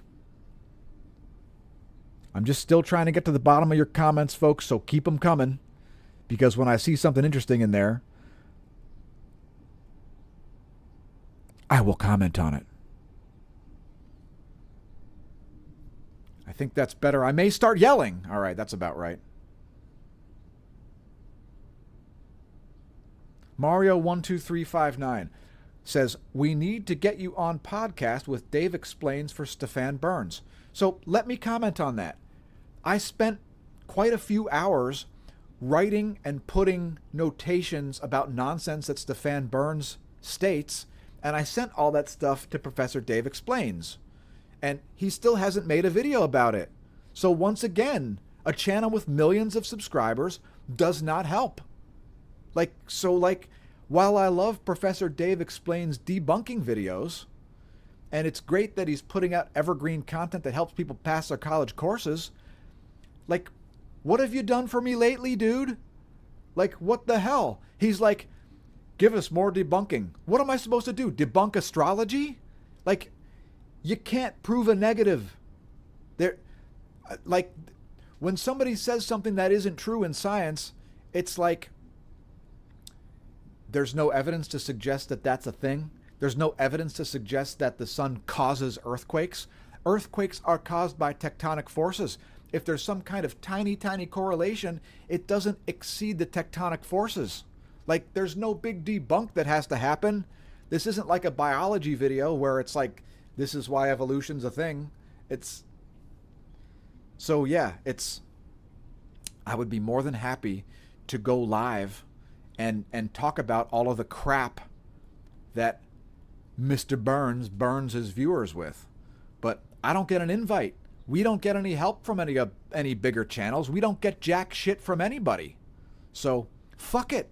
It's like, whatever, dude. Like, we only endorse what we endorse. See our community posts. youtube.com/smashamash/community. Here are the surface winds of the central world as I continue to scroll down to the bottom of the comments. Once again, thanks to everybody for leaving so many comments. Maybe we'll get to 50 views on this live stream as we approach the 1 hour and 40-minute mark.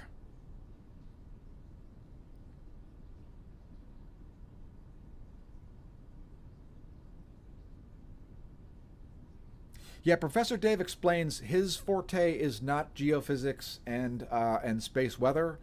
So I don't know. Maybe that figures into things. But the guy makes a ton of money. He could give me a writing credit. He could give a shout out to the channel. He could do all kinds of things to help us out. He could actually pay me cash for writing the script that I wrote for him. But no. He's just like, this isn't good enough. I need more debunks. Like, I'm not going to try to debunk astrology. How the hell am I going to debunk astrology? It's bonkers. Hey, thanks for leaving a comment. Tiffany Harmon, 8237. Hi from the land of maple syrup. Would that be Vermont or Canada? Maple syrup. Oh, it's delicious. And I think we're almost out, actually. We gotta get a bottle soon of maple syrup. You're making me thirsty.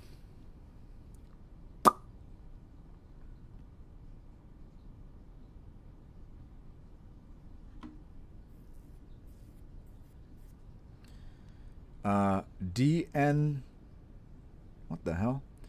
DNB Classic Tunes says, Net Zero Nutters in UK are pissing us off. They are cashing in the scam.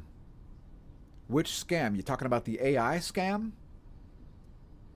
I'm not sure how the AI build-out's happening there. The U.S.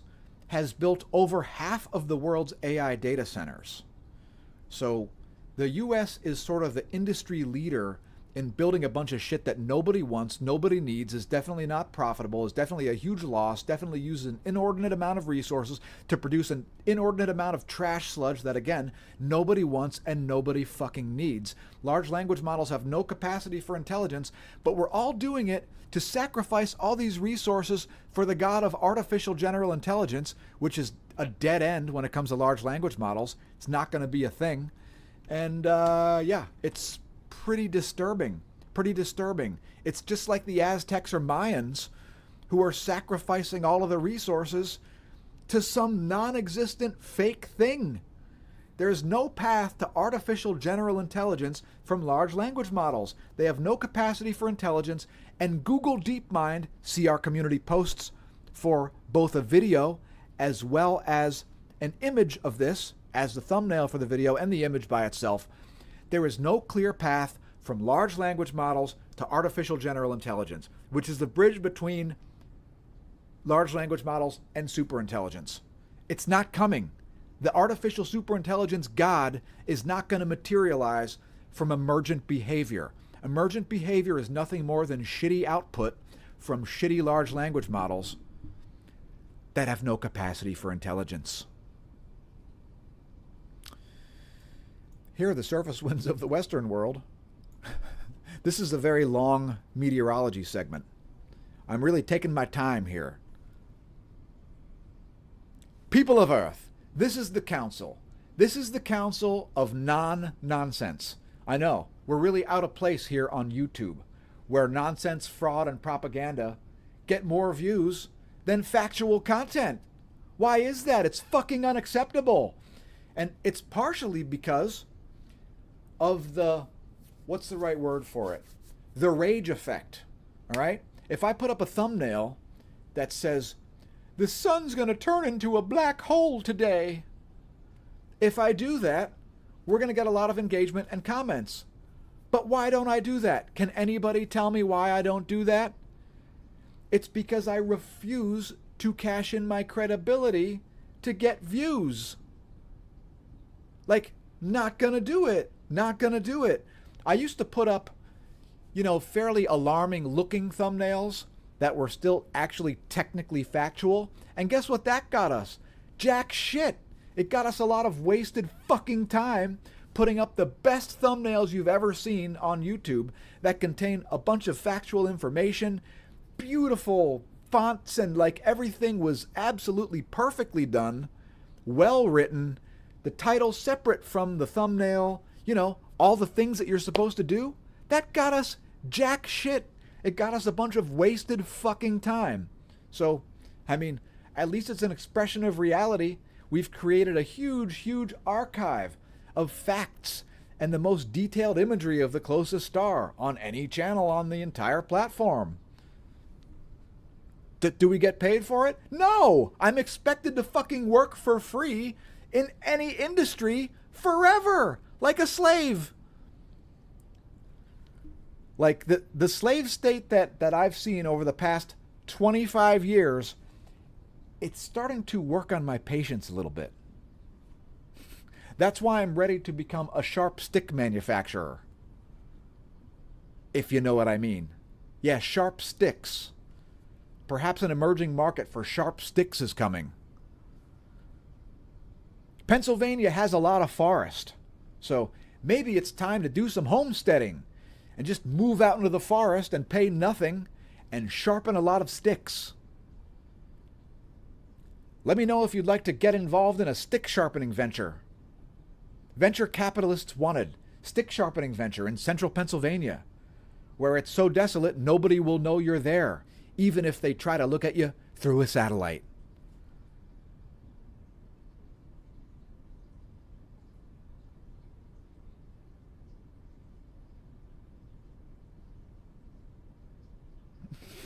Christy Cherry 3356 says, Barbara, I just saw an article about a carved eagle being stolen that was made for this weekend. Maybe I'll just extend this stream for even longer, since it's already a holiday weekend. Banks and stock markets are closed today. So maybe I'll just make this into a 3 or 4 hour stream. I suddenly feel a burst of energy, and it's not just because I chugged coffee while making this stream. It's because I'm fucking pissed off, and I've been pissed off for a long fucking time. And I've decided to stop censoring myself. And I haven't consumed any vodka, beer, or any other alcoholic beverages today. No intoxicants at all. So that increases the likelihood that this stream will just continue on forever. Anyway, there are the jet streams of the Western world. Let's zoom in on the U.S. because this is the source of most of my fucking frustration. Just the most profitable country in the history of mankind. The U.S., former nation, now corporatist technocracy. Looks like shit, smells like shit. It's a crock of shit. A crock of shit. A shithole. Happy Independence Day, shithole. You've been systematically engineered to decline on purpose. Why? Probably so the government can seize more power. What other reason could there be? Have you heard these tales of somebody wanting to be the last president ever? Seems to make a lot of sense, doesn't it? Let's look at the current auroral forecast. Since there is some space weather afoot, check it out, folks. Likely some aurora out there in the middle of the Southern Ocean, as well as over Siberia. Yeah, let us know if you're viewing from Siberia. You might be seeing the aurora right now. But it's pretty weak, folks. Pretty weak. This CME impact, not super exciting. All right, what else do we have here?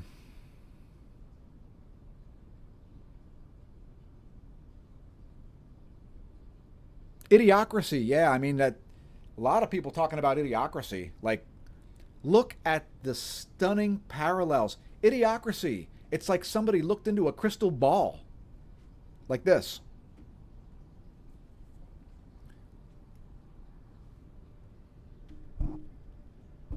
Sim sim salabim. May all the accountability for those who've fucked up the world soon come to him. I can see accountability in your future. I can see accountability in your future, folks. I've taken off the gloves. It's a holiday weekend. Take off the gloves. Metaphorically punch somebody in the fucking face.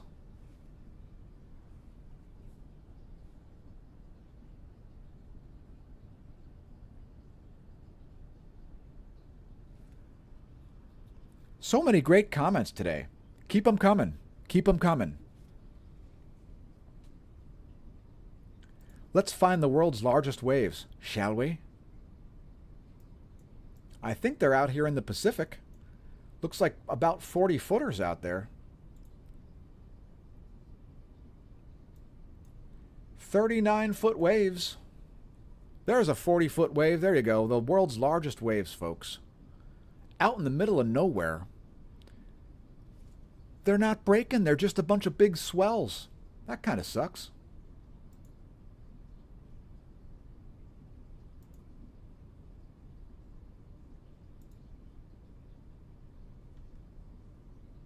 Let's see if there are any larger waves than that. I think that covers it. Those are the world's largest waves. The roughest seas right there. where there is probably nobody. That is a very, very desolate place, let me tell you. The area between, what, 1/3 of the way between Philippines and Hawaii, not a lot of ships out there. I mean, we could look at it. I could look at a ship tracker. I just choose not to.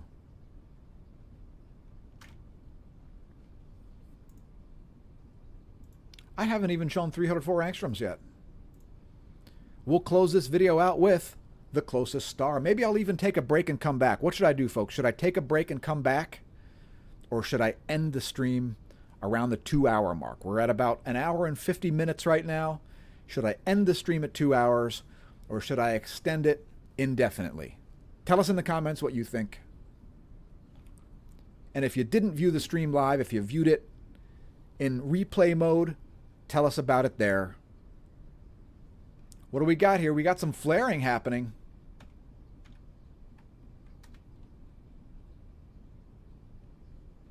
But it's pretty minor.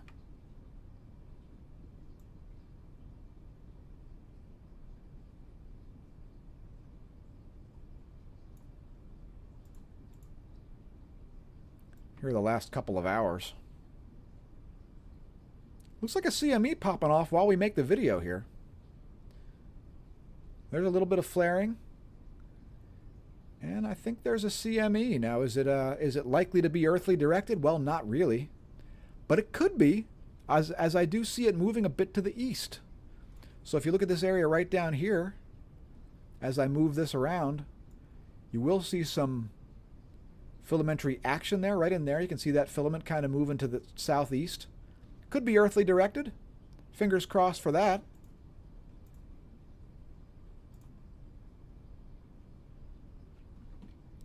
Did it generate a proton event? Let's see. No proton event, folks. No proton event.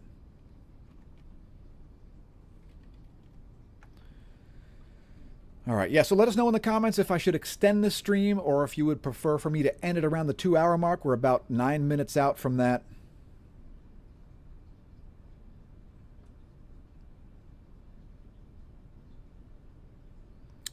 Mario12359 says politicians should be forced to take economics classes with the drunken levels of spending. Yeah, that would be nice. It would be nice if they would recognize basic macroeconomics. I mean, look. Let me explain tariffs. Very easy to explain tariffs. The United States is a consumer-driven service economy.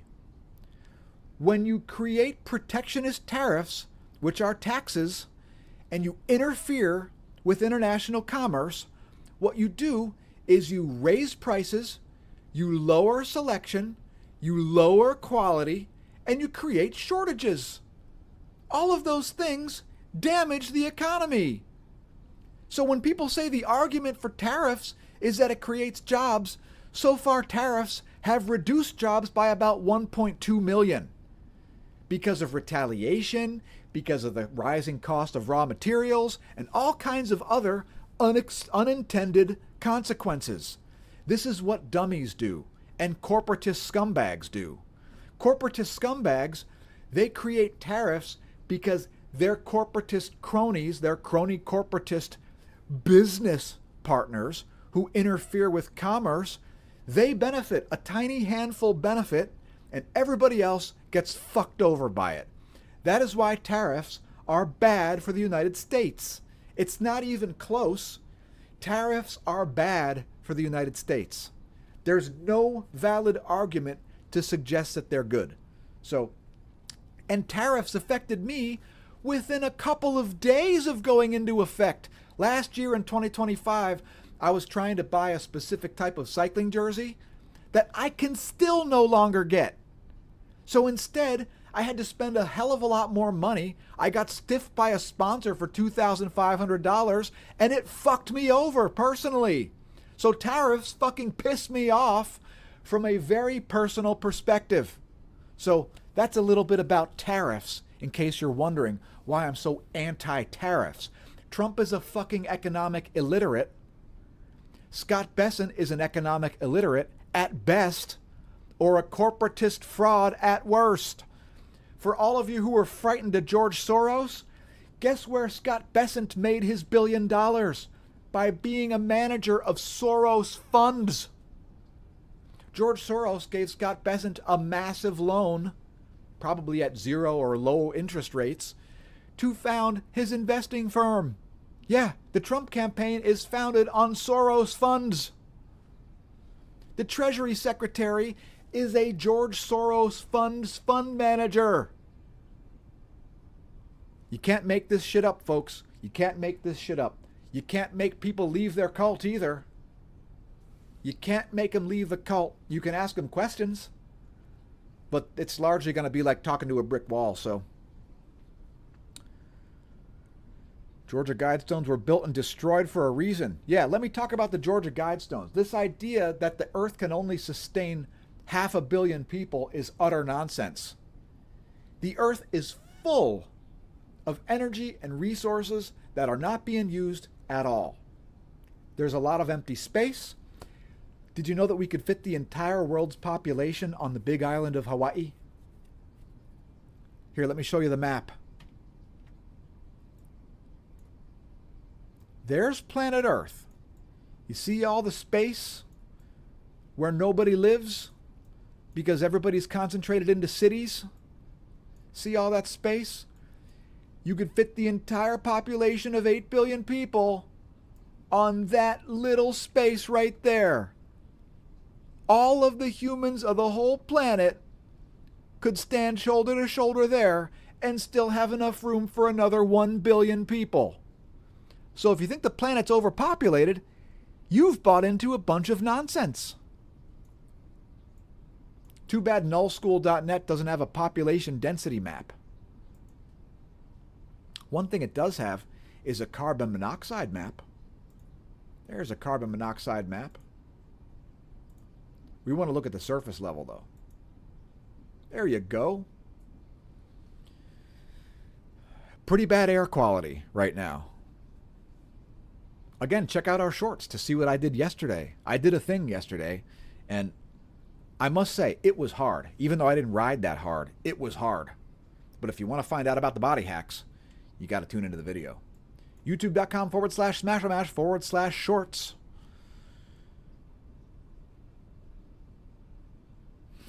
The weather in Scotland is shite as usual. Nothing has changed. Did you know that I'm actually Scottish? Yeah, I'm Scottish. I'm from the McPherson clan. And the reason I have an Italian last name of Nigro is not because I'm Italian. My father was adopted, so I have his name. I'm not really Italian. I'm like 1/32nd Italian. Granddad was 1/4. That makes me 1/32nd Italian.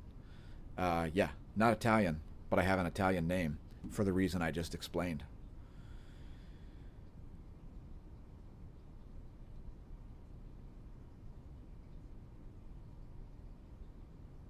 Ah, yes, so many great comments. Thanks to everybody who's left some as I continue on here. Pottery G Soldier Zero says, get yourself a beer and a joint, man. No thanks. Thanks for your input, though. A lot of people give a lot of advice on the internet, and it usually comes from a place of complete ignorance, but I don't mind. It doesn't hurt my feelings. It's often coming from a place of attempting to be helpful. It's just that when you give advice that's not asked for, it's usually not cited. It's not based in reality. It's based on, you know, the advice giver's version of reality, not the advice getter's place in reality. Stratotanker says, take a break and come back. All right, that's one vote. Barbarian 11 says, don't drink or do drugs, human. All right, that's more input. Cheers.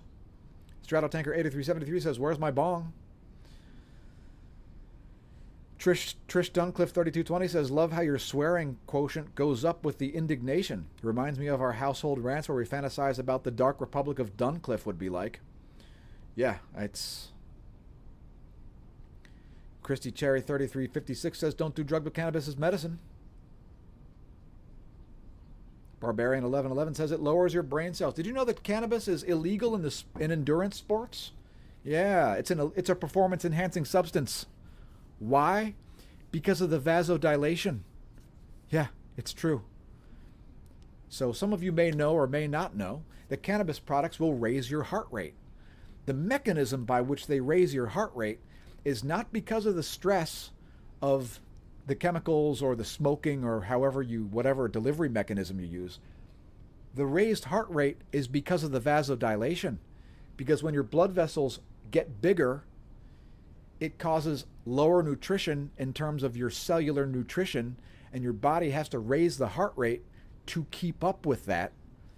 So that's the mechanism that makes the cannabis products illegal performance enhancing drugs. Yeah, you can only use cannabidiol, I believe. Everything else, CBDs, terpenes, the whole deal, it's all illegal in endurance sports. What else can we show here?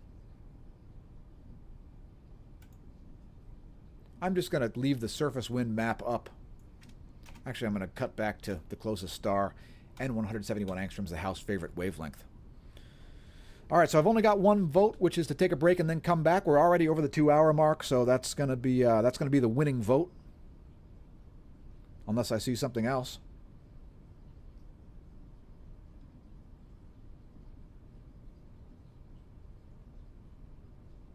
Wow, your arse is a banjo. Amazing. Well, you don't believe I'm Scottish? Why the hell would I lie about that?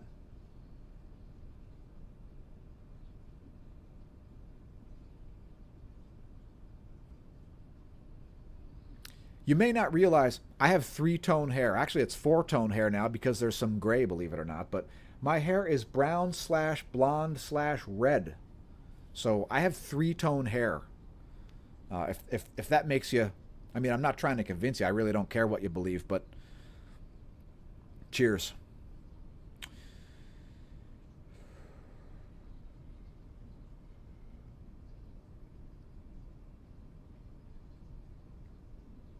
Chronic pain from bad injuries, it's better than pills.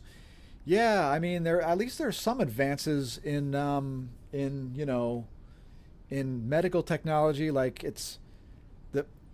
I'll say it again, folks. Our finest days lie ahead. Despite this end stage corporatocracy, end stage big tech, giant everything bubble and so on, like our finest days lie ahead. Like it's always the darkest before the dawn, right? So just be prepared. Be prepared for those good times that we strong humans are going to create, because the bad times are making strong people out of some of you. So you're going to be part of the solutions moving forward, just like me. So there's that. Strategic partnerships, folks. Strategic partnerships.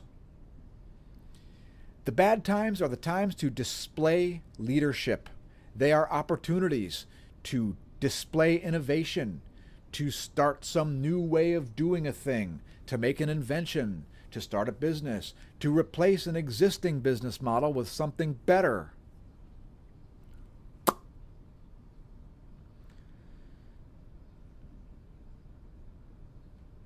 All right. So we have 2 votes. Christy Cherry says, keep going. Oh, now you believe I'm Scottish because I got tri-tone hair. I figured that would probably convince you.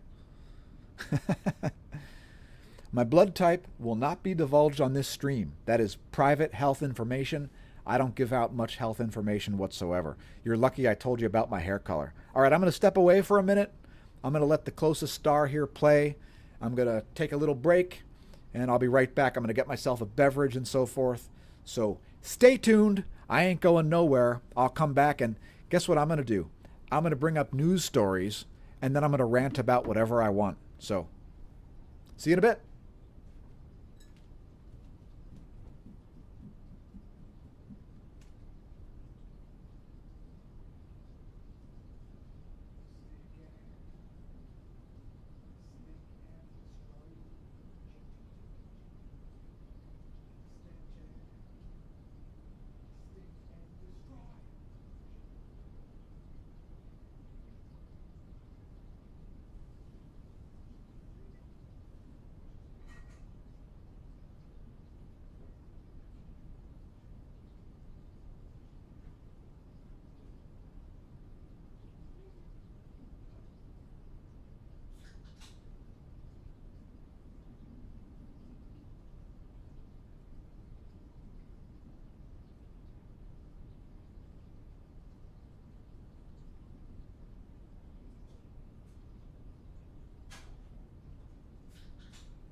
All right, I'm back.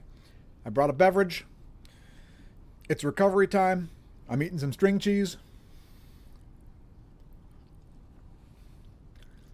And I want to know about news stories that you'd like me to comment on. I'm going to bring one up myself. What do you think about the state fair? The state fair going on in the, what is it, the Capitol lawn? What's it called? What's the area it's called? Now, I'm not going to talk about the reflecting pool. That story is so fucking stupid that I refuse to even talk about it.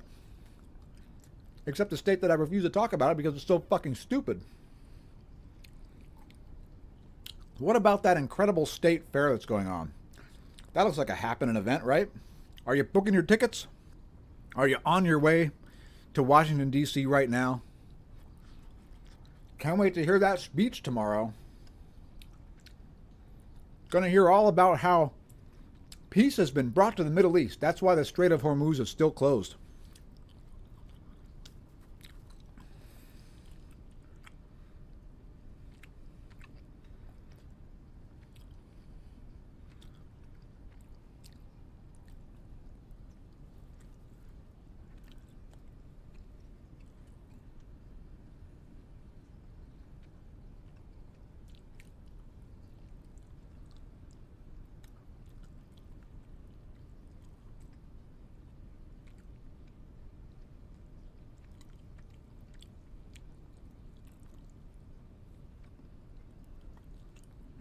Yeah, we're delighted to have all of you here. If you've got a news story you'd like me to comment on, just hit me up in the comments. And I'm going to come off of the comments here for a minute. And I'm going to look at news stories myself. And I'm going to just comment about whatever I want because it's a holiday weekend. So cheers.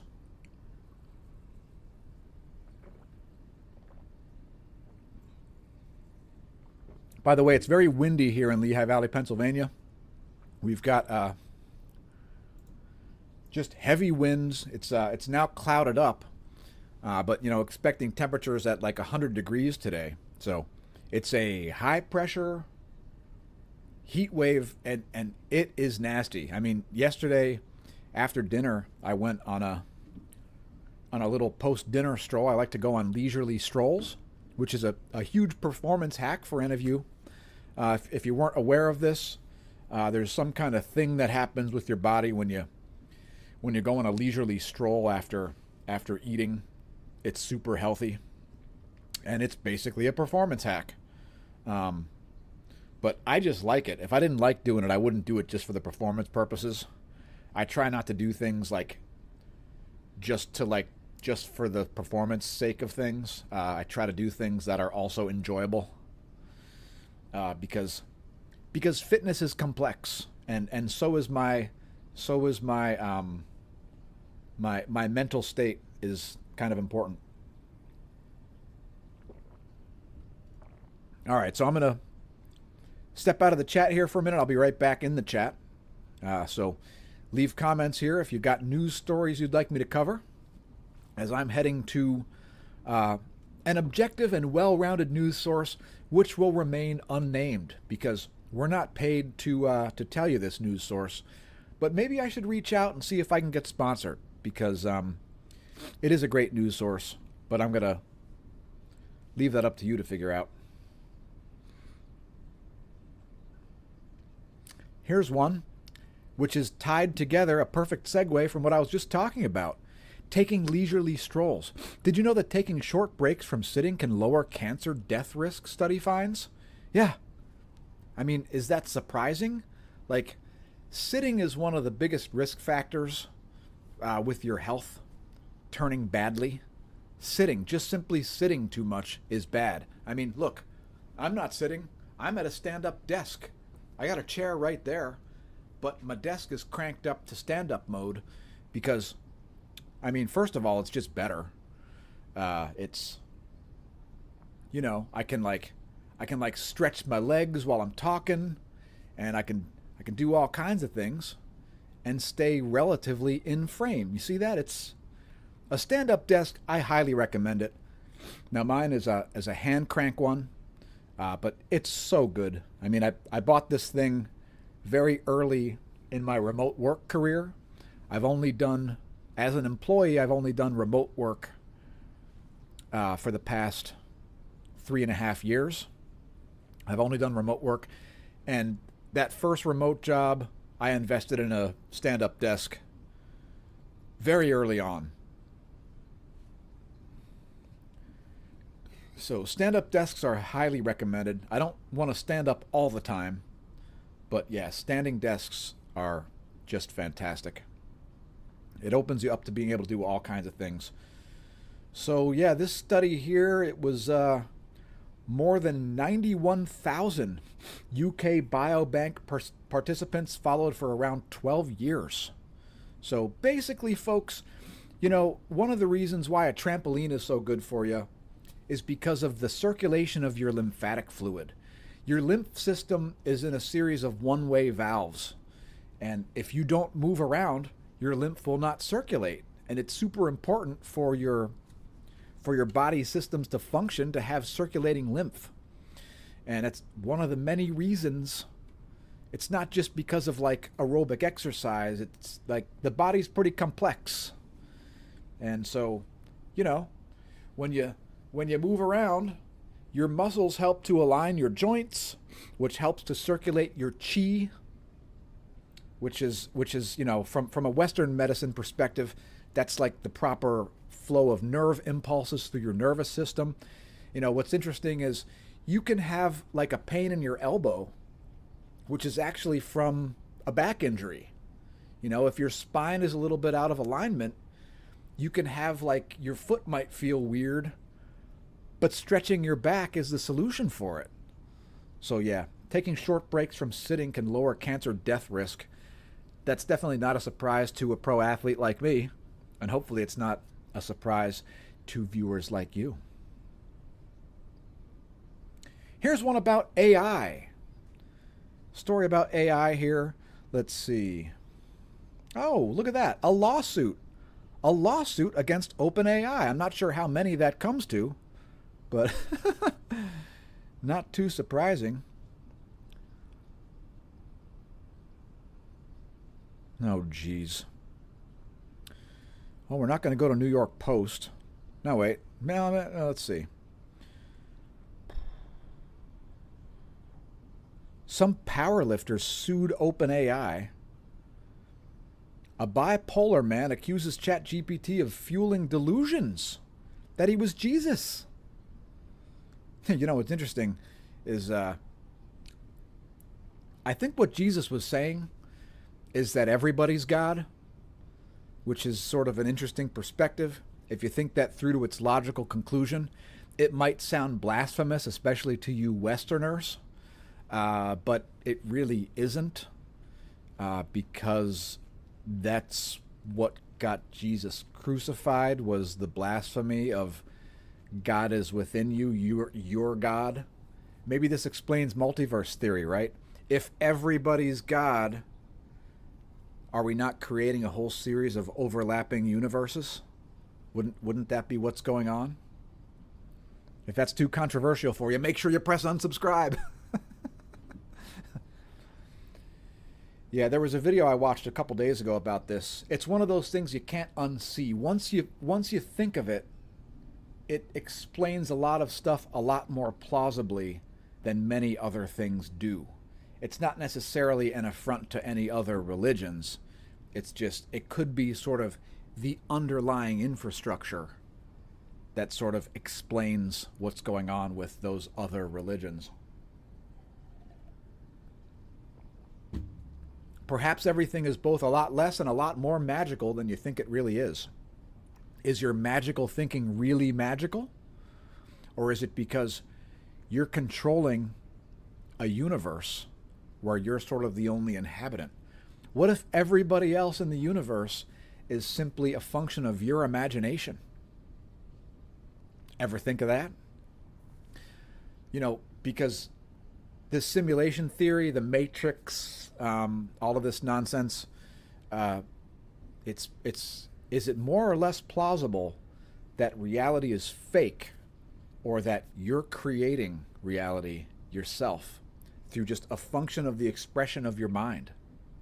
Are you locked in a personal hell? Is that what's going on? Or is that from the external world? Right? So, but this article is about a 34-year-old bipolar man who's sued OpenAI and Sam Altman. You know, Sam Altman, the president or CEO or whatever his title is of OpenAI.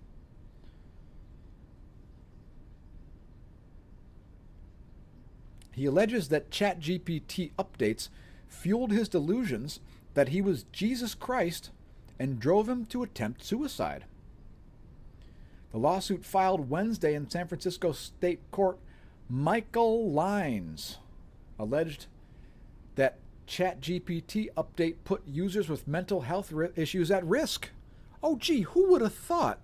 Who would have thought the large language model induced delusions caused by believing the hallucinations of the large language models could be somehow detrimental to human health and welfare? Wow, who would have ever expected that the delusions of large language models could create real losses? I mean, pretty much anybody who can think anything through to its logical conclusion would have thought of that, but on March 2025, the day Lines attempted blankicide, OpenAI did not alert authorities or push him to get help, instead writing, "You've made your choice. This is your moment to step out, to detach, and to let go of what's weighing you down."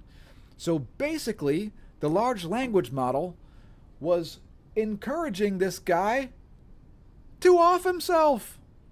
What could possibly go wrong? Well, stuff could go wrong, that's for sure. And it should. As accountability always comes, it comes for everybody. There's no way to avoid it. You got news stories you want me to comment on? Let me know in the comments. All right, what do we have here? I see only 5 viewers, which drives me to say press that share button, folks. Take a moment to press share, as I'll do. I'll press share since I don't like to give out advice that I don't personally take. So here's me pressing share to share this as an ongoing live stream. Yeah, we're still here. We're still here, folks. Ah, yes. Oh, up to 6 viewers. Yeah, share this live stream on your social media.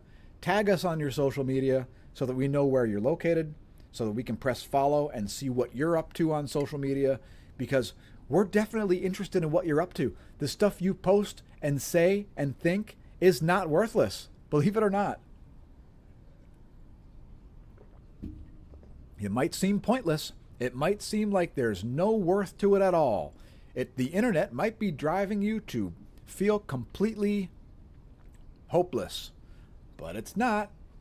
There is a light at the end of all tunnels, folks.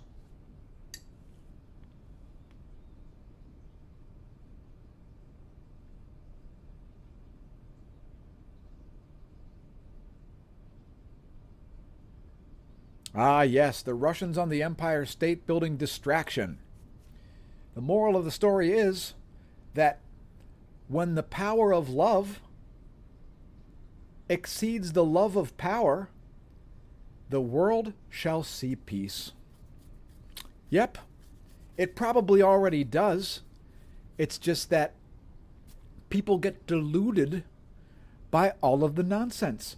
Whether it's on 24-hour news stations, whether it's on what's promoted versus what's suppressed on social media, which just happens to be the most anti-social thing ever. What's up with the mislabeling of things? Like, the government's been mislabeling things forever. I get that.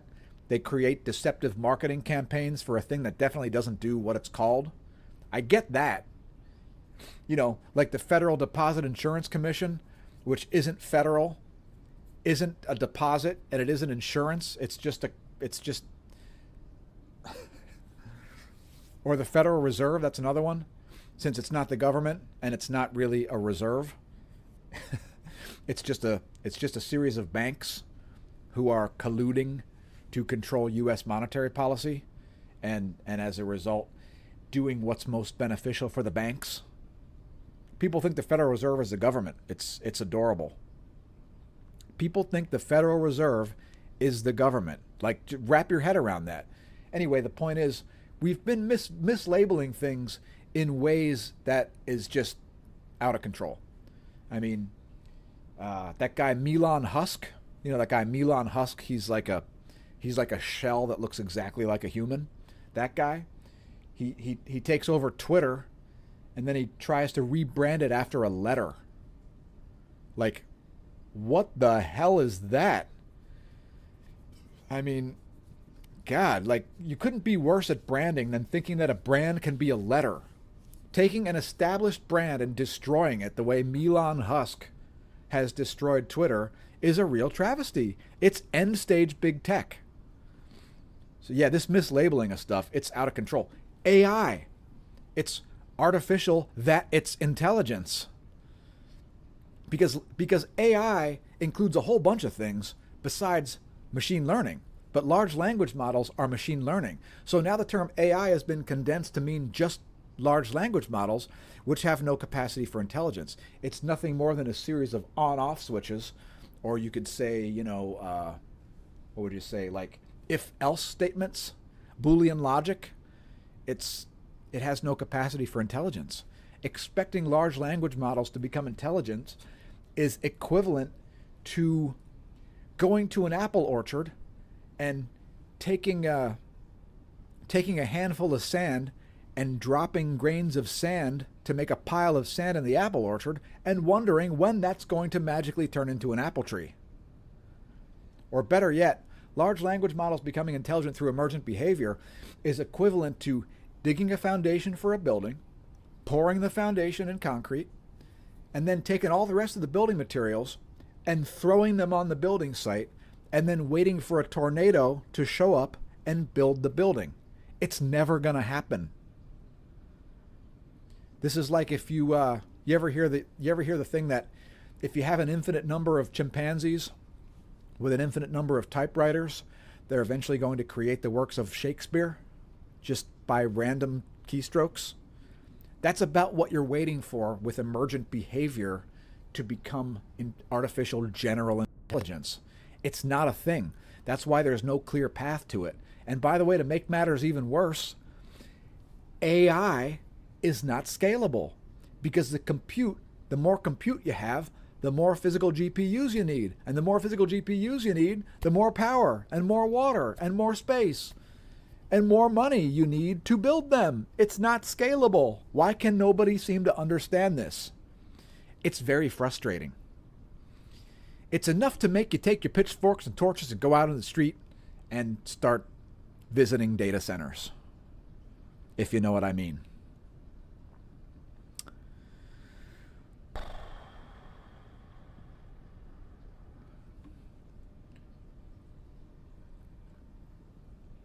Yeah, thanks for everybody for leaving comments here. This has been a very lengthy chat thread, despite only seeing about 11 viewers at once. According to the control panel here in my OBS software that I'm using to stream this, we've got about 45 views. Our most viewed live stream had 7.1 thousand views. So, Barbarian1111 says, poop in Colorado. Poop in Colorado. Yeah, it's definitely a state that's full of shit. The hot air capital of the U.S., the hot air capital of the world, probably. So many cultists in Colorado. Colorado, it's cultist territory. All right, what else do we have here? Yeah, Russians on the Empire State Building was interesting. Some people are outraged by that. I mean, how the hell can you be outraged by that? Like, one of the imbeciles on Facebook said, I hope the owner of the Empire State Building sues them into oblivion.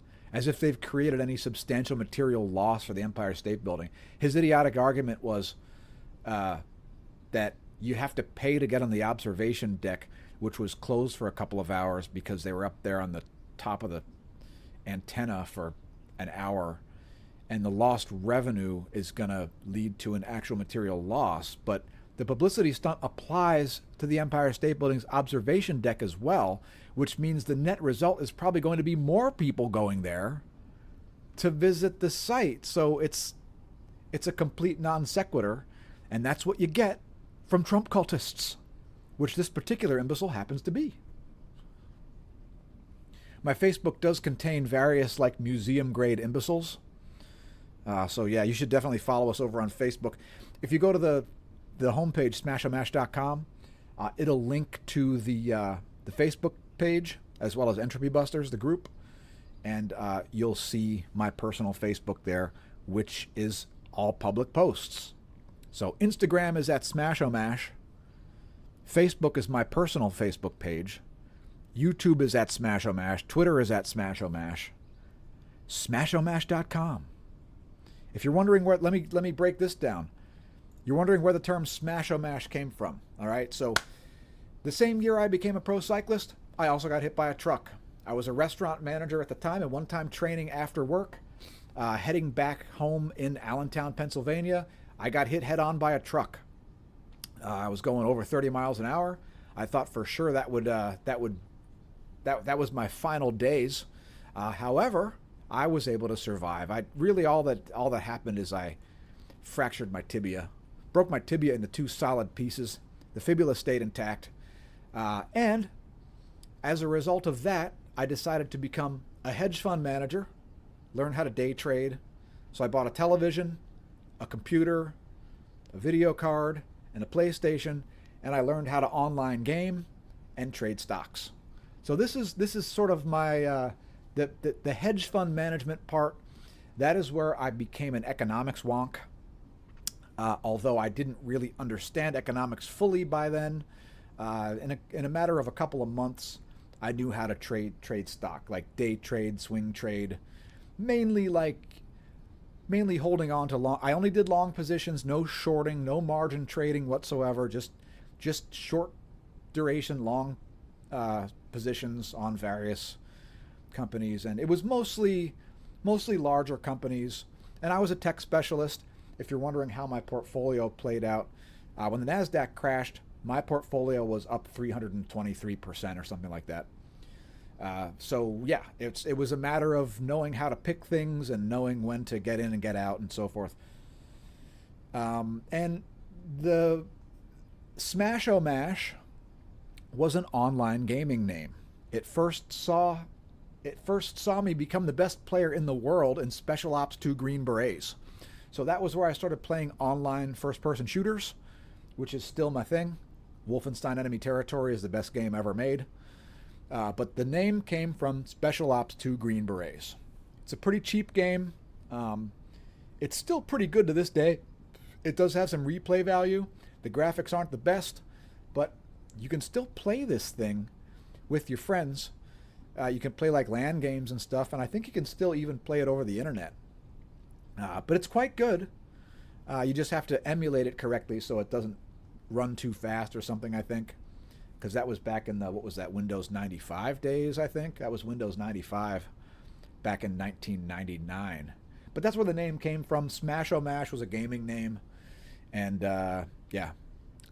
So it's pretty arbitrary, but it's unique enough that I kept it. Because from there I would go on to become top brass in some gaming clans and run game servers and web forums and the websites and the scrim teams associated with certain competitive first-person shooter games. And so, I made friends all around the world. So that's in 2016. I created the Instagram account for @Smashomash for various reasons, and part of it had to do with politics, actually, because there was some crap going on with politics that I wanted to get out there. So that's how the YouTube channel got named what it was, because there was already an established worldwide presence of this name because I had friends from all around the world: South Africa, UK, Portugal, Belgium, Netherlands, Canada. Lots of friends were made in the realm of gaming, and that's why we stuck with the name Smash-O-Mash. So it's an OG internet name, folks, and that's where it came from. That's why it's all over that's why it's smashomash.com, because the people that knew me back then, if they see that, they're going to know who it is. There's lots of people to this day who know the name at Smash-O-Mash because I've been there doing it, and doing it well, for a long time. So when you play certain games and you're a prolific player and you can change the the power structure of the battle by being there, people notice. When the obituaries keep rolling across the screen because it's your name, your name, your name, your name, your name, your name, and you're not becoming the subject of the obituary, you're becoming the writer of the obituary, people notice. And so that's why the name Smash-O-Mash was picked. It's quite arbitrary. And you got to have some uniqueness on the internet. And so anyway, I was doing social media long before the term social media was a thing. I was doing social media long before MySpace was a thing, and doing MySpace long before Facebook was a thing. And so that's why I don't troll the same way as noobs on Facebook troll. Like my trolling is not at the boomer level. It's shall we say advanced. Been doing this a while. That's why we have memes like imbecile, right? So if you check out the Redbubble page, you'll see that these are not your average memes. By the way, you can save money by spinning the wheel if you pick up some stuff. Like here, check out the level of trolling here. Croissant Earth Society. When will you stop believing NASA's lies? I mean, everybody who views our channel knows that the Earth is croissant-shaped. What are you, some kind of an idiot? So yeah, there's a little bit about where Smash-O-Mash came from.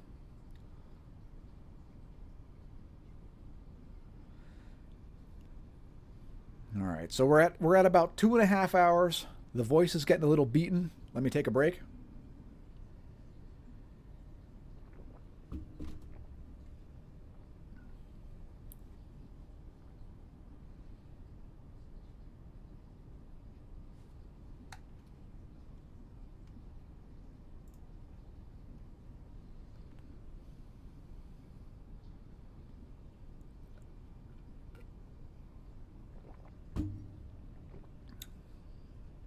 Yeah, I think we're going to have to close this out soon. But if you've got more comments, leave them, because your comments may encourage me to continue on.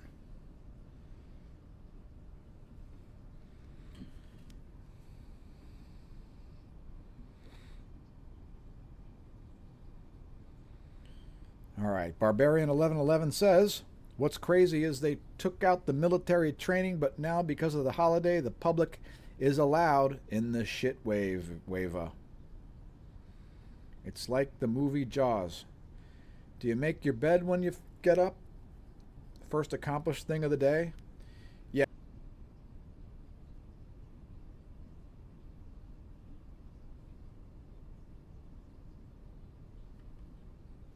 All right, are we back? I think we're back. Yep. Fantastic. So I may have inadvertently figured out a way to restart a stream. Fantastic. I may have figured out a way to restart a stream here when this happens. So that's maybe a little bit of progress there. So where were we here? Talking about NPCs. Barbarian1111 thinks that the poop is in the waves because a cruise ship's dumping poop. Maybe. I don't know. I don't know what the rules are. I would think that they would only be allowed to do that in international waters. Where it's, really not going to be that much of an issue, but I don't know. Not so sure, Barbarian1111. Christy Cherry 3356 says, years ago, I was at a ball tournament of the beach and I woke up with meningitis. Perfectly healthy to fighting for life. The Gulf is nasty. That sounds unfortunate. Part of the reason I didn't want to live in a dorm when I was in college. I wanted to live off campus. So yeah, it's that's not really all that surprising. Hey, there's the closest star once again. Hi, Patrick Pack 2517. Thanks for leaving a comment. Cheers.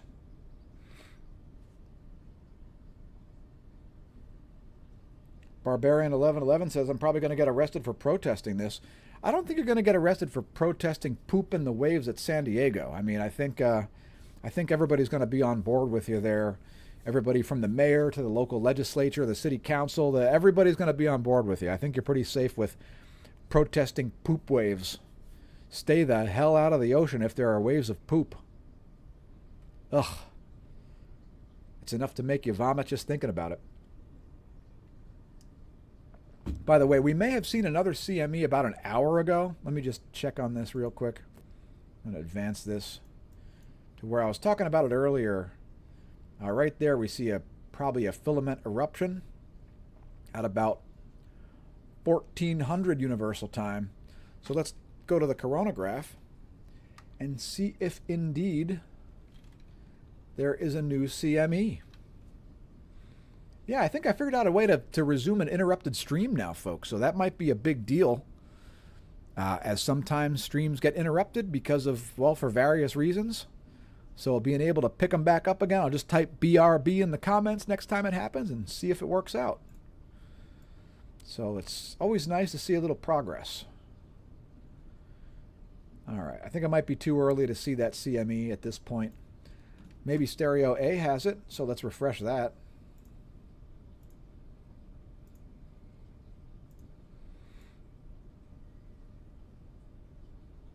Now, still a little bit too early to see that CME, so just come back to this. I'm going to go back to some more news stories here a minute once I get to the bottom of the comments.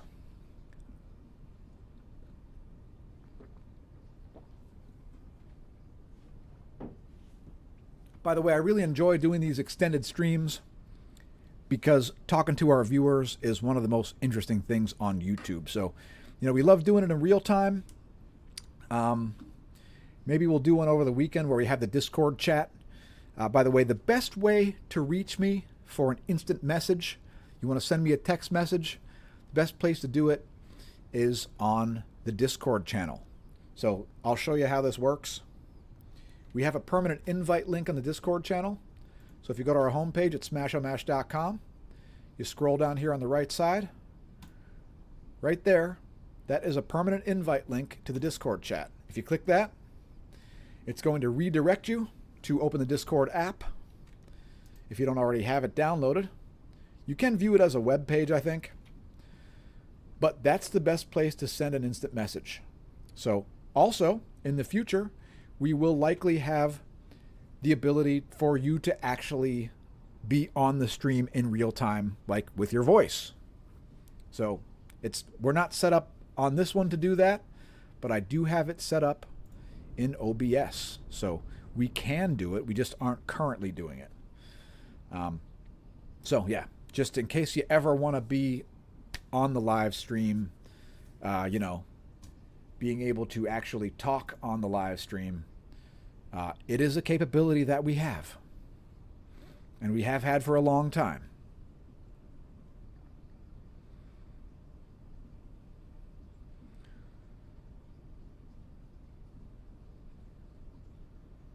Christy Cherry 3356 says Colorado is fire. I mean, look, there's good and bad everywhere, right? So Colorado it's certainly got some rugged natural beauty. It's got the U.S. national cycling team lives there. The U.S. Olympic team lives there. Colorado Springs is fantastic. Yeah, there are great places in Colorado, but there are also extremely high populations of cultists in Colorado. There are certain places that are really just high in cultists, like I want to say Pagosa Springs, and some areas around there. There are also some particular cults that will remain unnamed that I know are headquartered in Colorado. It is a state that I would hesitate to go to because I'm recognizable. I would want to wear a disguise if I went to Colorado. I kid you not. Colorado's burning. Oh, that sucks. Well, let's take a look at that. Let's take a look at the burning of Colorado.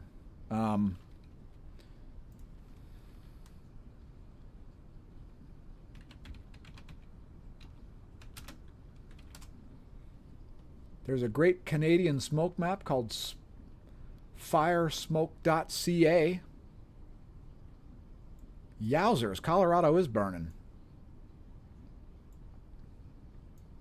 So there you go. That is indeed pretty bad news.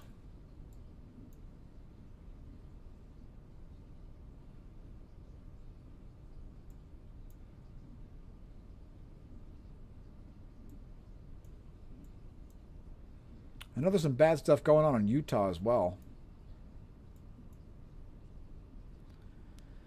So yeah, firesmoke.ca is a great place to check and see where the smoke's coming from, if it's becoming a smoke out where you're located. Colorado is making Kansas smoky. And Nebraska.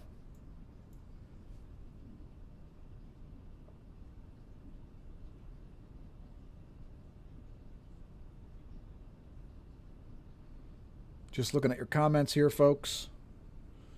I'm going to go back to news stories in a minute.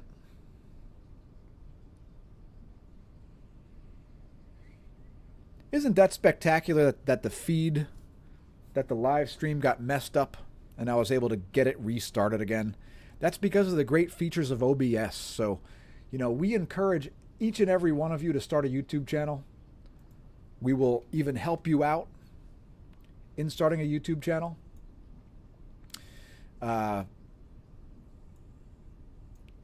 And OBS is a free open source software that's absolutely spectacular. It's got more power than you need. It can do things that you're not going to even need to do. It's so good. And there is a resume interrupted stream feature in there. So what I did to resume this stream is I just shut down the software and restarted it. And it fixed the problem. So not sure what it was that time. We've been tweaking the settings a little bit to try to get it to work, and so I think that's a major milestone that's been crossed here.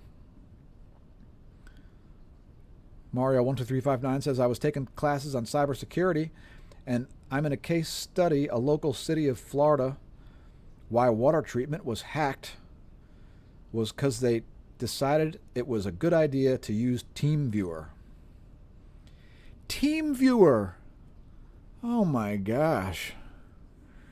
Yeah, the great security of TeamViewer. They would have probably been better off using Discord. Wow. Unbelievable. Gamers, there's a reason why gamers use Discord, all right? It's because it's lean and it's secure enough, right? You use Discord. It's lean and it's secure enough. So it's lean enough to use on a live stream, even when you're gaming.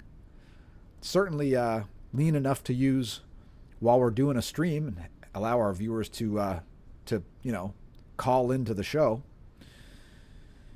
That's a great idea. Yeah, using TeamViewer, just unbelievable. Only in Florida, folks. Only in Florida. Florida, where Florida Man is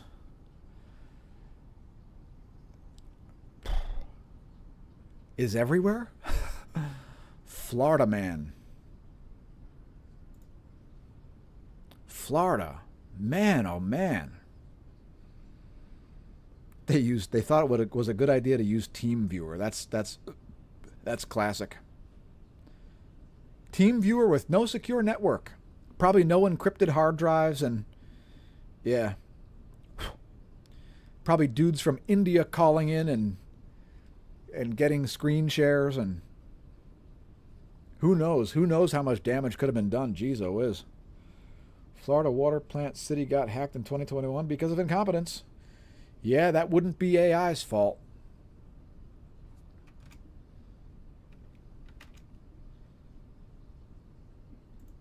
Hey, what about 284 angstroms? We rarely show that. And I think we're back. So how about that? I think it worked. You almost got eaten by a gator in Florida when you were a kid. Fantastic. So did you get bitten by a gator? That's an accomplishment in itself. As I was saying, it looks like the hantavirus outbreak is over, according to the WHO. That's good news, I guess. I wasn't particularly frightened, but I have been having some stomach problems. Last week was pretty rough. This week, less so, but not perfect. All right, what do we have here? Oh, U.S. immigration policy news.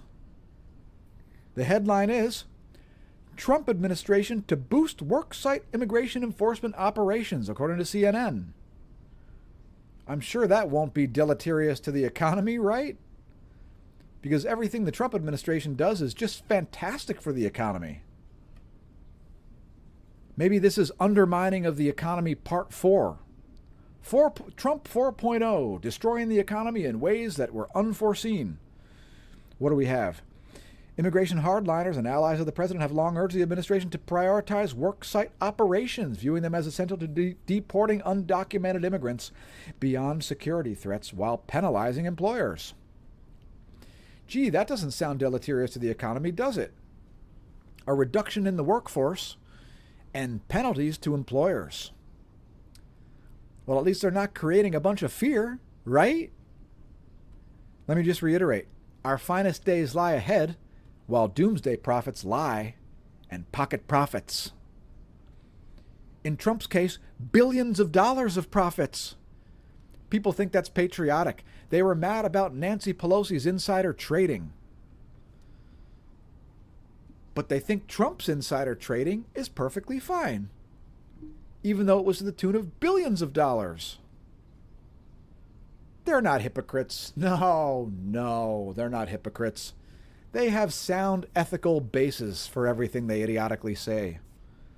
Those cultists, they don't believe nonsense, do they?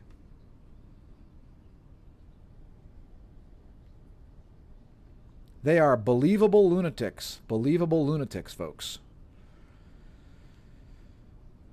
All right, what else do we got?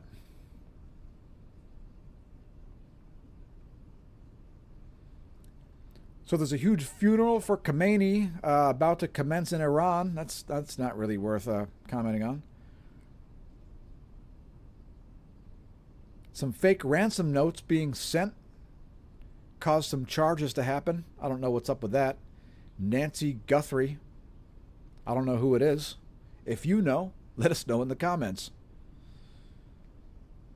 What else do we got?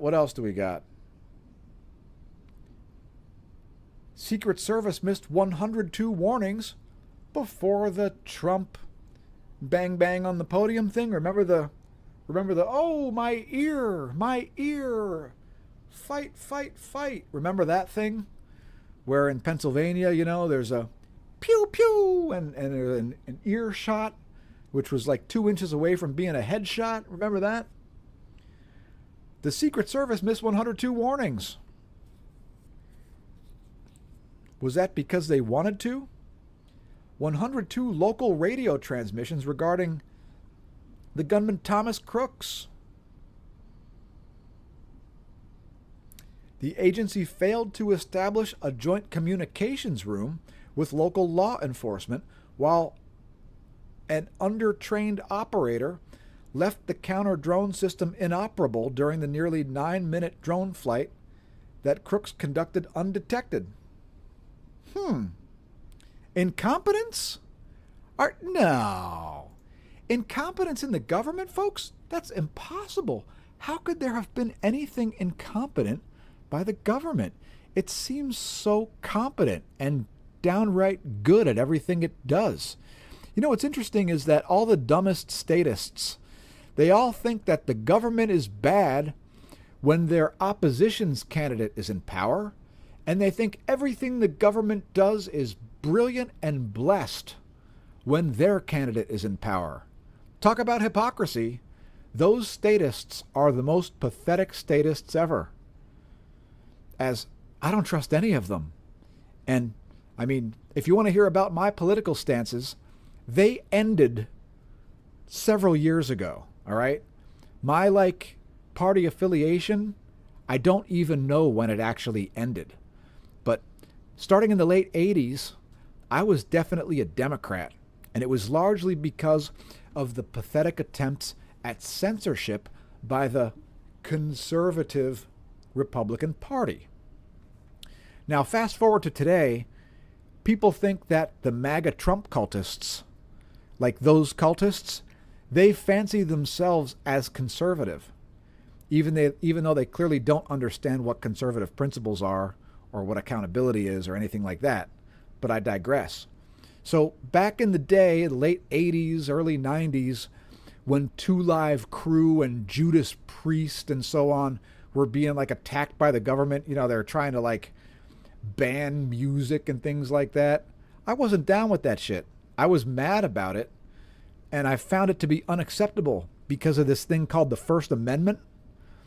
For some reason, people are selective about the laws that they want enforced. They're like, I'm a law and order person. I only want laws that are broken that benefit my cult leader candidate. It's unbelievable. I mean, the level of hypocrisy and ignorance and delusion among cultists is at the same all-time high that's required to get the number of cultists that we have. It's enough to make you burn yourself alive by going and sticking your hand in the solar corona. It's like, where do these people come from, folks? Where do they come from? Let's put up a different map here.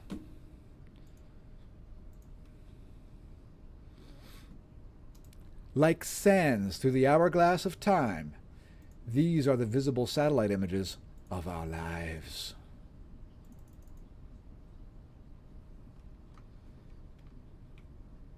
There we go. That's a pretty sweet map. I like it. Give you some real-time data there at the same time as talking about whatever the hell I want to talk about for however the hell long I want to talk about it. What do you think? I may have to get another beverage. We are I don't know how many hours in now. This is a 3+ hour stream. It doesn't show me on OBS.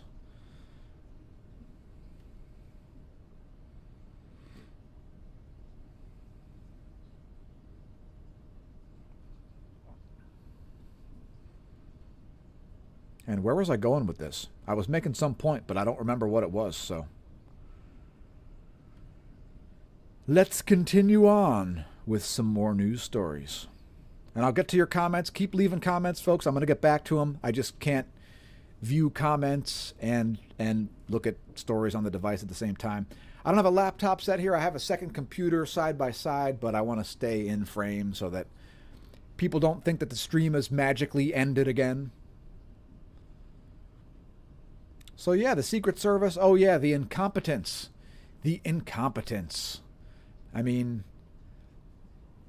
the most wasting of resources of anything is government. I mean, you get the least value out of every dollar from government. Taking cash from the unproductive economy, taking cash from the productive economy and putting it in the unproductive economy is a mess. And let's talk about Elon Musk. Or wait, what's his name? Elon Husk. That guy who looks like a human. He's like a shell of a human that people swear is a human being. I'm not convinced. However, did you know that if it wasn't for the corporatism, the being propped up by the government, Elon Husk would only be worth $2 billion? Yeah, only $2 billion, folks. Is that even noteworthy? I think Oprah Winfrey has more money than that. $2 billion without subsidies and contracts associated with solar panels and SpaceX and Tesla. The dude wouldn't be a trillionaire, wouldn't even be 100 billionaire, wouldn't even be a 10 billionaire. Tesla would probably already be out of existence and not claiming that it's going to create fully self-crashing vehicles. Oh wait, it already has created fully self-crashing vehicles. You know, I find it extremely offensive using public roads as a laboratory to test out fully self-crashing vehicles. It pisses me off. It brings my piss to a boil. What about you? Yes, the corporatist technocracy, folks. How's it treating you? Are you able to afford anything? Is beef at $90 a pound where you're located? What about the price at the pumps? What about your electricity bills? What about your housing bills? What about all kinds of crazy fees and costs associated with everything? How's that treating you? Is it working out well? That corporatist technocracy? Are you ready to move to Portugal? I think northeastern Italy might be a good choice. But I digress. California farmers giving away 125,000 pounds of nectarines amid lawsuit. Did you hear about the soybean situation? The trade wars that Trump idiotically created with tariffs have caused China to purchase its soybeans from Brazil instead of from the United States. So I suspect there's going to be a surplus of soybeans. Are they all GMO crap soybeans? I don't know. But generally speaking, soybeans are not a particularly attractive vegetable in the United States. Correct me if I'm wrong in the comments. So the question is now the time to invest in Hidden Valley Ranch? You know, the disgusting mayonnaise and salad dressings that are out there, the primary ingredient in those putrid sauces that are disguised as foods is soybean oil. Soybean oil is not food. So, but maybe now's the time to invest in a bunch of ranch dressing, because I imagine the price is going to go way the hell down. And so you could stockpile a whole shed of ranch dressing, and then in the coming famine this autumn, you can put out videos on YouTube or something like that citing how nutritionally fantastic ranch dressing is. And then you can just mark the price way up, because, you know, you can market your ranch dressing as, hey, avoid starvation, chug a bottle of Hidden Valley Ranch.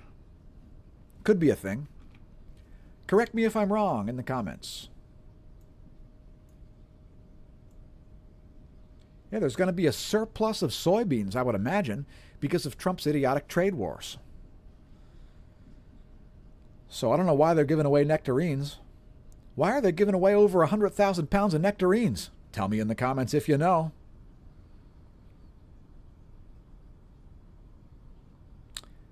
Central California farmer Cesar Mora has given away more than 100,000 pounds of his white nectarine harvest for free, rather than watching the crop rot due to an ongoing legal battle. Brilliant. The lawsuit filed by the Jumara Brothers Fruit Company, an industrial produce marketer, accusing Mora of illegally bypassing their exclusive marketing agreement by selling the proprietary Mona Lisa fruit variety to alternative packers. Ah, yes. When you're not getting enough BS from the international trade war, why not have a domestic trade war?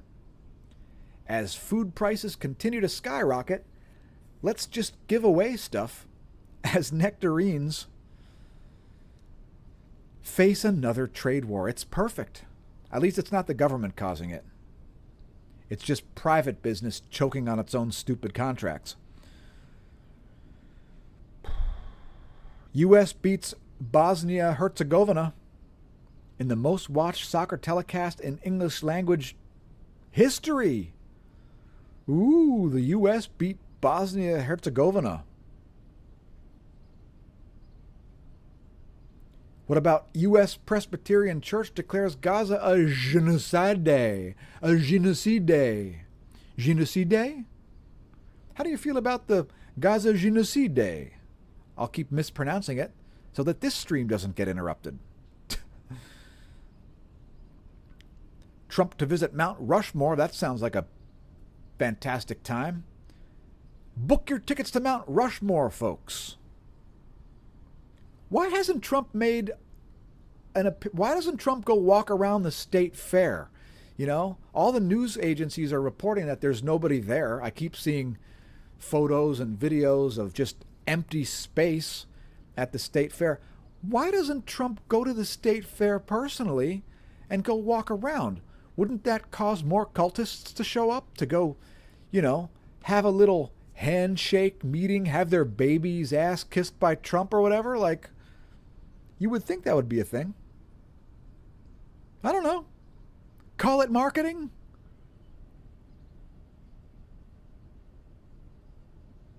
Oh, here's one. Tesla driver charged with manslaughter over crash into Texas home. Why? He probably believed the phony marketing of Tesla. You know, that the vehicles are fully self-crashing? Oh, wait, he thought they were fully self-driving. Turns out they're fully self-crashing as he drove into somebody's home at 73 miles an hour.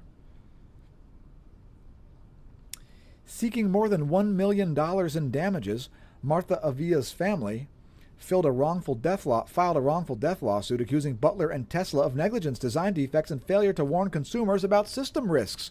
Who would have ever thought?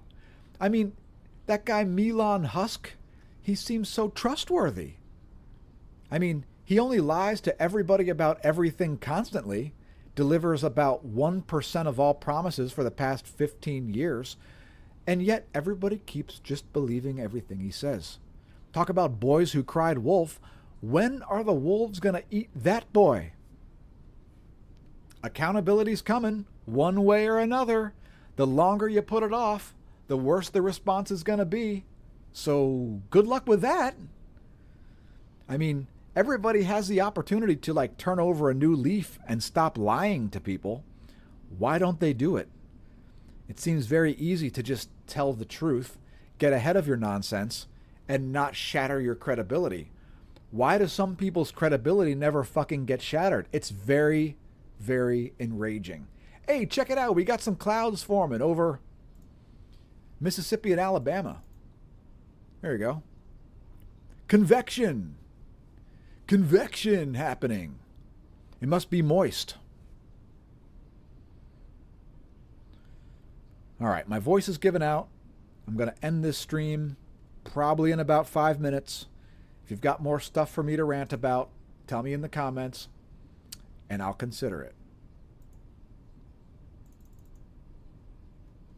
Hey, Mount Erie moisture there appearing over Pennsylvania. All right, what do we have here? What do we have? Lots of comments. Thanks to everybody who's left them. Once again, if you're viewing the live replay, still leave a comment because we're still interested in what you have to say, even if you failed to see the live stream, which I did share in our community post. And a quick reminder, view our community posts because we share lots of stuff from other channels. If you're another channel, please share our videos on your channel, especially if you're a massive channel. And if you'd like me to appear on your channel, I'm available. Hit me up. Find me on Discord. There's a million ways to get a hold of me, so do it.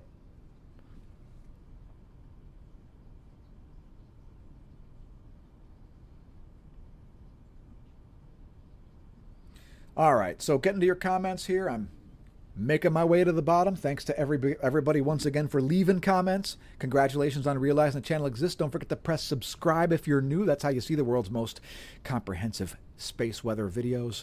The most accurate forecasting you'll find. No less accurate than ESA, NASA, NOAA, University of Reading, etc. And just shaming the other channels who cover space weather and talk nonsense about it.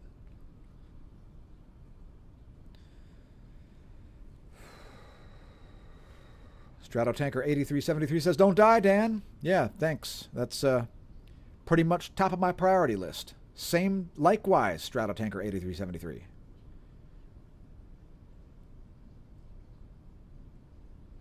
Barbarian1111 says, need a job? I know someone looking for a steward.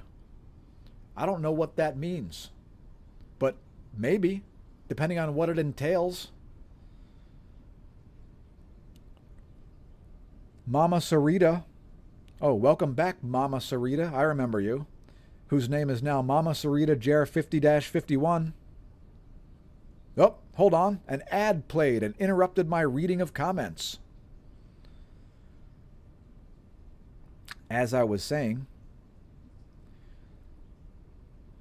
Mama Sarita's new name is Mama Sarita Jer 50-51 Savdaneva. Says, hi there. I don't know who this is. I don't know who this is for, but please, God's warning are for life, not death. He calls the, quote, man and, quote, shakes his fist at God, a marked man, inviting us to repentance. I don't want to stay. I don't like it on any computer thing. Prayers in Jesus' name. Thanks, Mama Sarita. That was interesting. Let's look at a different map.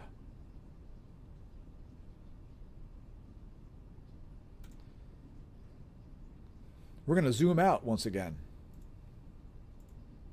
Since it's approaching true noon, which happens at 1 p.m.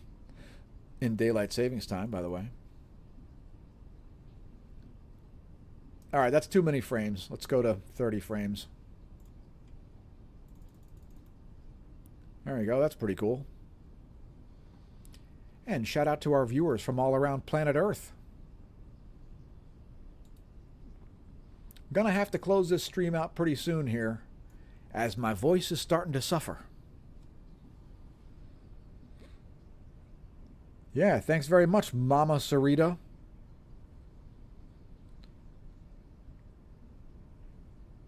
Barbarian1111 says I should go live. Yeah, you should, but you should wait till my stream's over. Then I'll tune in. Pottery G Soldier Zero says politics, the biggest grift on humanity ever, next to religion, though they are both one and the same. Sometimes, I mean, sometimes they're the same. Sometimes people claim they're the same. Sometimes people unnecessarily tie the religion and politics together in a ridiculous fashion. I mean, some people claim that the separation of church and state is part of the Constitution. There are a lot of claims made about a lot of things that are definitely not true. So, yeah. I mean, if your religion is politics, or if you're worshiping a person, I mean, that is just the lowest form of pathetic. That's blasphemy from any perspective. Worshiping a human is dry heave gross. Please don't. I'd prefer not to puke in my mouth. Yeah, this human worship shit, this ball and boot licking shit is just so disgusting. It makes me want to vomit in your lap. If you're one of these boot and ball lickers, press unsubscribe, never leave a comment, never return to the channel, delete your social media, and go live in a hermit cave somewhere until you can learn not to boot and ball lick. Like, read your own holy books before you start talking nonsense on the internet. It's so gross. The worship of humans is really insanity and self-destruction. It's putrid.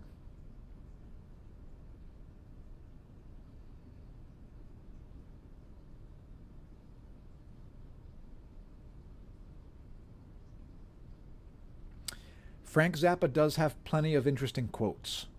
As the man had plenty of time to cultivate a lot of art and a lot of thought, and a lot of us had a lot of time to cultivate a lot of art and thought and all kinds of skills, you know? That's what makes some of us very knowledgeable generalists who will kick the living shit out of practically anybody in Jeopardy or Trivial Pursuit. That's the thing. And some of us are actually self-taught, you know? A lot of people on the internet, they claim they're self-taught, but they don't know anything. It's pretty sad, but a lot of people are super smart. So Shout out to all those super smart people viewing this video. Zappa was an American treasure. Even responsible for the band Missing Persons. Who knew? There's a great interview by Billy Corgan with the singer for Missing Persons. The hell is her name?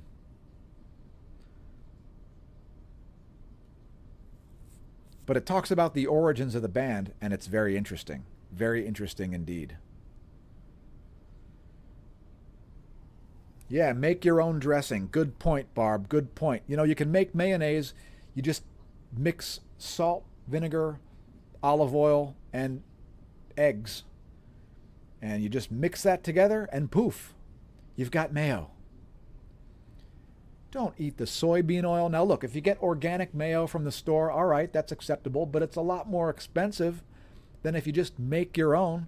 You can make it to serve. It's spectacular.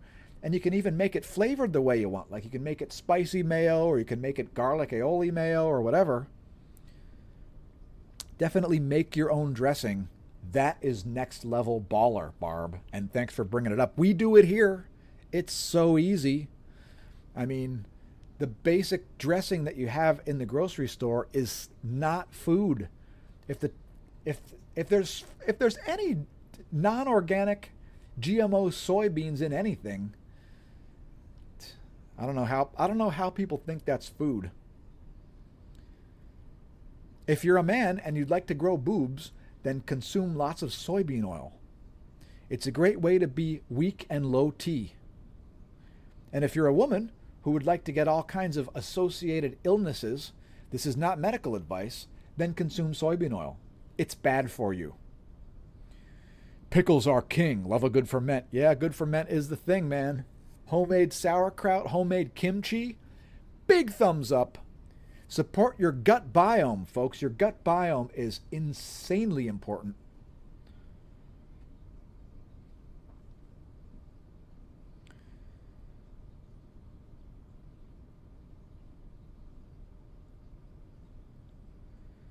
Just reading your comments.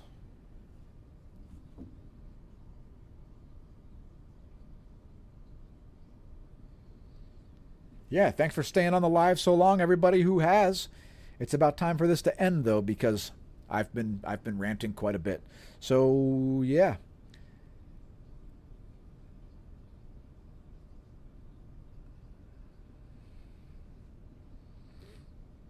Yeah, if you make your own dressing, make small amounts. It doesn't last. And look, some of the tastiest things in the world are perishable. So anyway, it's time to close this thing out. Thanks for tuning into the Smash News Network, least busted name in news. Don't forget to press that share button. Tell your friends and foes about the channel. Until next time, I'll have been your host, Dan, a.k.a. Smash-O-Mash, signing off. And until then, may that solar wind be at your back.